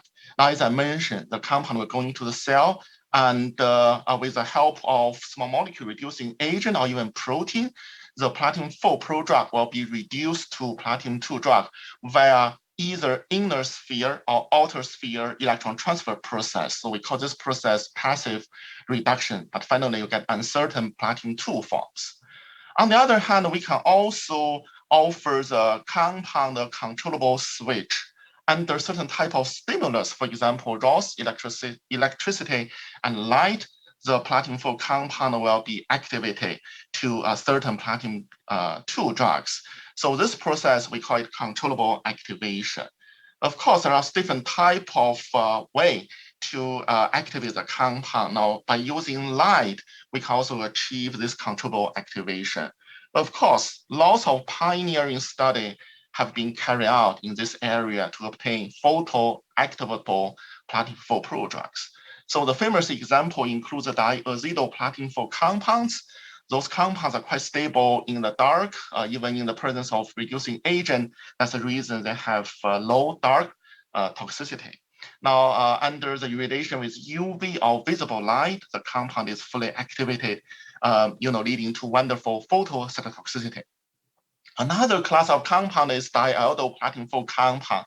However, the stability of this class of compound under physiological condition is a concern. Very recently, colleagues in this field also reported aryl carboxylate platinum-4 compound and also taxoferrin conjugated platinum-4 compound. Of course, other colleagues have also reported the photosensitized platinum-2 complexes. Now, in general, those photoactivable platinum-4 prodrugs have shown very, promising biological activities. However, those compounds require UV or short wavelength visible light to photoactivate the compound, limiting their biomedical applications, especially in vivo applications. So the question is how we can extend the wavelength from the UV or visible light to red light or even near infrared light. So our first effort in this field is trying to obtain a compound, a platinum-4 prodrug that can be activated by red light. So in this case, we take oxaliplatin as a template.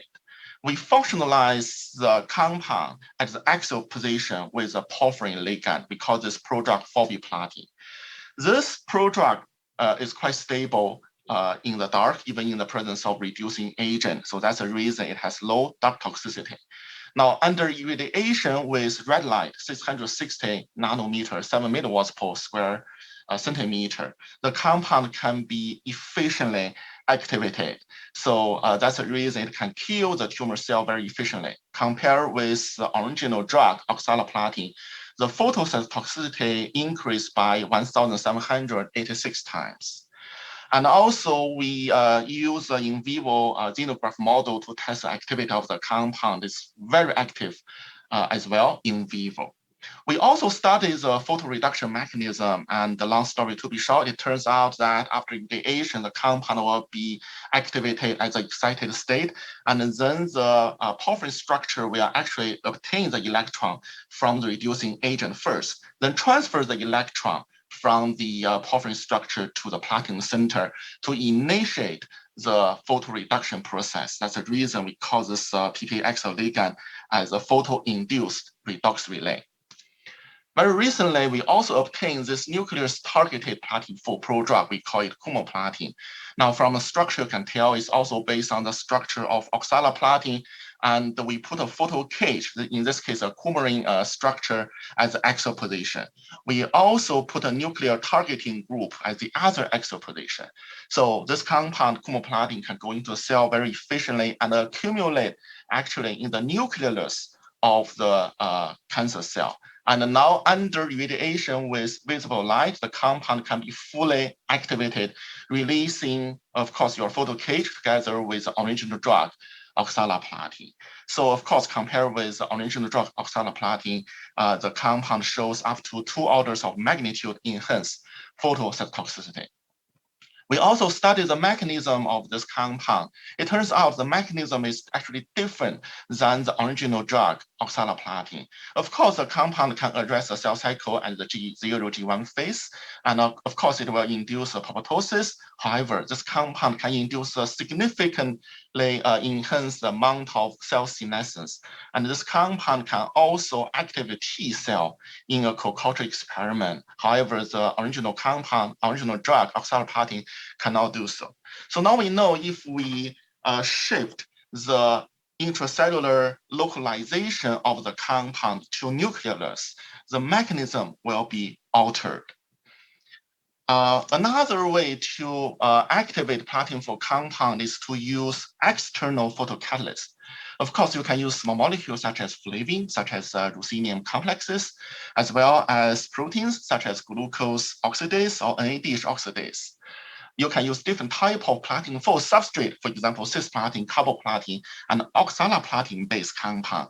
Now, under irradiation with visible light in the presence of electron donor, of course, your platin-4 substrate is catalyzed and reduced to platin-2 product. Now, this system works perfectly in test tube. However, if you try to apply this system in the cell, there's lots of challenges. For example, the photocatalysts do not always colocalize with your platin-4 substrate in the cancer cells. And in the cancer cells, of course, the environment is much more complicated. You have lots of competitors to react with your photocatalyst or the substrate, and then your photo conversion efficiency will be compromised. We actually try one of the photocatalysts, which is a rhodamine B. We mix this external photocatalyst with a PT4 substrate. In this case, the carboplatin-based and oxaliplatin-based platin-4 substrate. Now with light irradiation 4 milliwatts per square centimeter in the presence of reducing agent ascorbate, of course, we can observe the formation of platin-2 drug.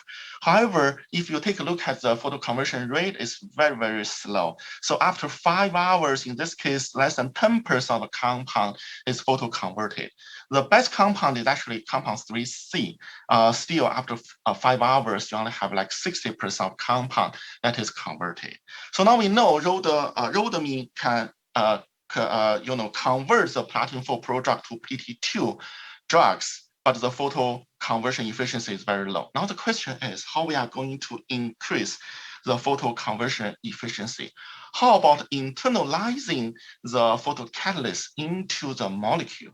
In this case, we obtain 2 platin-4 compound, rhodoplatin-1, rhodoplatin-2, based on the structure of oxaliplatin and carboplatin respectively. As you can tell, we put the rhodamine structure at the axial position. Of course, we need to test the stability of this compound. It's actually quite stable in the dark. In a reducing environment, after 24 hours, you still have 90% of compound remain. Now, if we do the irradiation, as you can tell, the compound is quickly reduced to platin-2, and the photo conversion process finished within 6 minutes. Of course, we can calculate the conversion rate. For example, for compound 3C, the conversion rate is in the nanomolar per minute range. However, if we have rhodoplatin, for example, rhodoplatin-2, the photo conversion rate will be as high as around 50 micromolar per minute. And compared with original compound, for example, 3A, you actually achieve 48,000-fold increased photo conversion rate. So now we know if we internalize the photo switch, we can boost the photo conversion rate. Now the question is, how about the biological activity, such as intracellular localization and cytotoxicity? So we test the compound against a variety of different type of platinum-sensitive and platinum-resistant cancer cell. Now, for example, if we compare the activity, in this case, the cytotoxicity of rhodoplatine with a mixture of rhodamine B plus the platinum-4 compound, the cytotoxicity increased by up to 12-fold. And more importantly, if we take a look at the original cytotoxicity in different type of cell, oxaliplatin, of course, is not active in platinum-resistant cells. So the resistance factor is as high as 3.1. However, our compound, rhodoplatine, shows significant activity under irradiation, especially in the platinum-resistant cells. Now the resistance factor is as low as 0.8. So now we know if we internalize the rhodamine into the molecule, of course we can obtain significantly increased photocytotoxicity, but we can also overcome platinum resistance.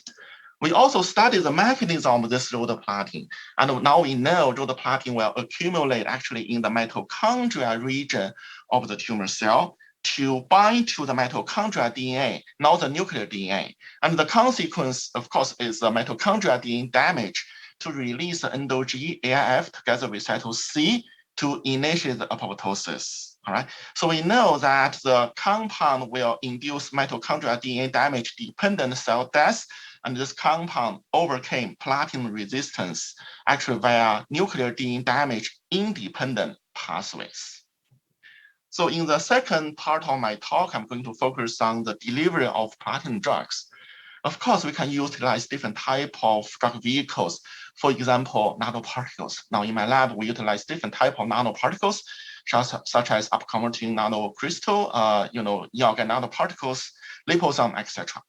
We can actually load the platinum drug together with other therapeutic drug to boost the activity of platinum drug. We can also co-load the platinum drug together with photosynthesizer. In this case, we call it chemophotodynamic therapy to overcome the drug resistance issue. We also co-load platinum drug together with immunotherapeutic agent. In this, we call it chemoimmunotherapy to further boost the activity of T cell in the tumor microenvironment. So in the clinical settings, the cancer patient need to go to the hospital. And of course, the platinum need to be IV injected to the tumor patient. And of course, the compound will travel in our circulation and finally reach the target, which is tumor. Now, if we search the literature and try to see how long the platinum drug will stay in the circulation, the half-life is actually shorter than what I've expected. Now in human, the circulatory half-life of cisplatin is as low as 30 minutes. For carboplatin, for the alpha half-life is as low as around 1 to 2 hours. Now in mice, the circulatory half-life of cisplatin is only around 10 minutes, and for carboplatin and oxaliplatin, they are still less than 1 hour. So it looks like the compound cannot stay really in the bloodstream for a long time. And of course, this fast clearance of platinum drug restrict the anti-tumor activity. So now the question is how we are going to keep the compound in the bloodstream for longer time. Of course, if we take a look at the component in our bloodstream, the majority is 50% of plasma. Of course, you have lots of water here together with albumin and other proteins. So the majority of the cell in our blood is actually red blood cells, or we call it erythrocytes, around 44%. Of course, you also have white blood cells. So now the question is, can we utilize red blood cells to carry drug, including platinum drug, and deliver the drug to the tumor? The answer is yes. People have already utilized erythrocytes as a delivery vehicle. For example, you can load the drug on the surface of red blood cells. You can also put the drug in the red blood cells. Of course, people also coat the nanoparticle with red blood cells. In this case, you can have different type of cargo, such as drug, enzyme, and other small molecule. And of course, under certain type of trigger, such as light, such as heat, you can trigger the release. So in this case, we can utilize the advantages of erythrocyte as drug carrier because those type of cells do not have nucleus and most organelles. and they have large surface to volume ratio, so you can load a relatively large amount of compound onto the cells. And of course, they have long lifespan, around 4 months in human. And of course, you can change the pharmacokinetic property of your original drug. So in this case, we try to utilize intrinsic erythrocyte as auto-binding carrier for platinum compound. We do not want to damage the erythrocyte in this case. So now the question is how we are going to load the platinum onto the red blood cells. Of course, we searched the literature. We found a peptide which is called ERY1 peptide. Now, this is an erythrocyte binding peptide with 19 amino acid. It will bind to the glycophorin A protein. And of course, we can load the platinum onto the peptide. Now, this compound, we call it ERY1 PT4 compound. Hopefully, this conjugate will bind to the erythrocyte, travels through our circulatory system, reach the tumor region, and accumulate well in the tumor and kill the tumor cells. So the goal of this project is simple. We try to utilize erythrocyte as carriers to enhance the circulation and also tumor accumulation of platinum drugs. So we try to modify the pharmacokinetic property of platinum drugs. So in order to do so, we first synthesize compound 2. This is a platinum 4 prodrug based on structure of carboplatin, which also contains a maleimide structure. Now, because there is a cysteine in the ERY1 peptide, so we can do the conjugation to load the platinum 4 compound with the ERY1 peptide. And so again, this conjugate, we call it ERY1 PT4. Now, as I mentioned, once you get the compound, we need to test the stability and also the reduction property of the compound. Now, in the presence of water, we did observe a ring open product from this maleimide ring. And after 12 hours, 32% of compound is actually the ring open product. However, even in this condition, the ring is open, the platinum is still stay conjugated with ERY1, so it shouldn't be a problem.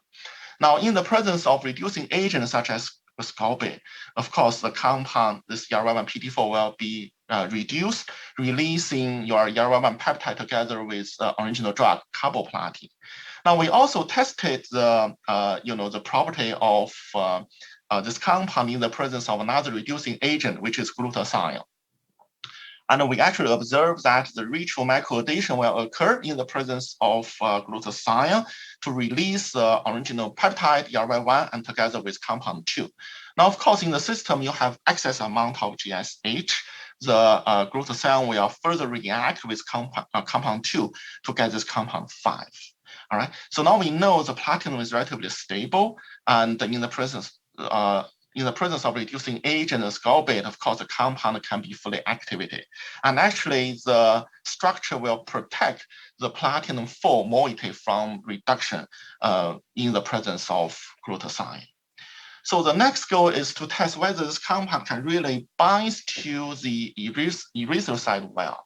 So of course, in this case, we have a control, which is a mis peptide. So we have a scramble sequence to load on the platinum 4 compound. And of course, we label the compound with coumarin, so we can see it under the microscope. Of course, if you have this mis PT4, you have slightly increased fluorescent intensity due to the non-specific binding. Now our compound ERY1 PT4 shows significantly enhanced fluorescent intensity. So compared with mis PT4, you have 5.6 in enhanced fluorescent intensity, showing the binding of the complex to the red blood cells. We also utilize flow cytometry to further confirm the binding. Of course, again, if you have mis peptide, maybe you have slightly increased fluorescent intensity, but now if you have the ERY1 PT4, you have significantly increased fluorescent intensity around 40,000 for the fluorescent intensity. We also studied the binding and release kinetics using the red blood cells. So as you can tell, actually the majority of the complex will bind to red blood cells within 30 minutes. So we determine lots of kinetic parameters. For example, the Bmax is 44 nanogram per 1 million cell, showing that actually around 10 to the 6 prodrug bind to one erythrocyte. We also determine the K on, K off, KD. So the KD is around 64 nanomolar. So now the question is, will this type of Platinum-4 prodrug accumulate well in the tumor? Okay, so we first test the circulating half-life of the compound. For carboplatin, now the circulatory half-life is as low as 1 hour. For our MIS PT4 is around 4 hours. Now for YARA1 PT4, as you can tell, is as high as 21 hours. And then we use a 41 tumor-bearing BABC mice to test the tumor accumulation. Now for carboplatin, at the beginning, of course, you have certain amount of drug that will accumulate in the tumor. However, after 72 hours, you can see the decreased amount of platinum in the tumor. Now, for the ERY1 PT4, at the beginning, you can see the significantly enhanced tumor accumulation of platinum. But more importantly, as you can tell, after 72 hours, it decreased just a little bit, okay, not significantly. So after 72 hours compared with carboplatin, the platinum level increased actually 7.7 fold. So now we know this compound significantly, improve the tumor accumulation when compared with carboplatin. So now the question is, how about the anti-tumor activity in mice? Of course, in this case, we use a breast tumor model, xenograft model in BABC mice. We treat the mice with the same dose of platinum drug. In this case, compound 2 and carboplatin. So of course, compared with the control, which is only the glucose, compound 2, which is, if you still remember, the Platinum-4 compound contains the maleimide moiety. So this Platinum-4 compound, as well as the original drug, will inhibit the tumor growth, but not that significantly. Now our ERY1 PT4 compound will significantly inhibit the tumor growth, as you can tell from the tumor volume together with the tumor weight. So now we know this complex shows the enhanced anti-tumor effect when compared with carboplatin and also the original Platinum-4 compound 2. So lastly, I would like to introduce another type of work recently published. So in this case, we actually assemble photoactivable Platinum-4 nanoprodrug. We utilize the up-converting nanocrystal. Of course, we wrap the nanocrystal with a polymer, and then we load the compound, which is PPA, PT4, COH, onto the nanoparticles. Hopefully, under the radiation with 800 nanometer light, the light will trigger the release of original drug, oxaliplatin. So in this case, we also, wrap the nanoparticle with a polymer, which is PEG, together with the ERY1 peptide. Now, hopefully, this nanoprodrug will bind to the erythrocyte, travel in our bloodstream, and reach the tumor area to kill the tumor cells. But anyway, we assemble this erythrocyte-delivered and multifunctional Platinum-4 nanoprodrug. So long story to be short, we also test the stability of the compound in fresh mice whole blood, and turns out for the small molecule PPA PT4 COH, it will quickly decompose. So the half-life is around 4.2 hours. Now for our nanoprodrug, as you can tell, after 24 hours, more than 90% of the prodrug stable, nanoprodrugs remain stable in the bloodstream.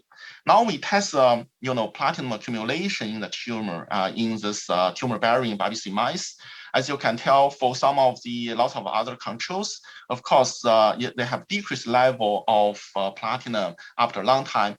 For our nanoprodrug, at the beginning, it can accumulate well in the tumor, and after 24 hours, you can actually see the increase of the tumor accumulation from this, nanoprodrug. And compare with the control, for example, the small molecule PPA PT4 COH, the tumor accumulation after 24 hours actually increased by 16 times.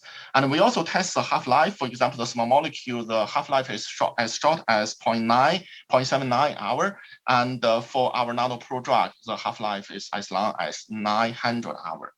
So finally, we tested the anti-tumor activity. In this case, we have lots of controls, such as the solvent only, the small molecule, the nanoparticle without functionalization with ERY1 peptide, and of course, finally, our nanoprodrug.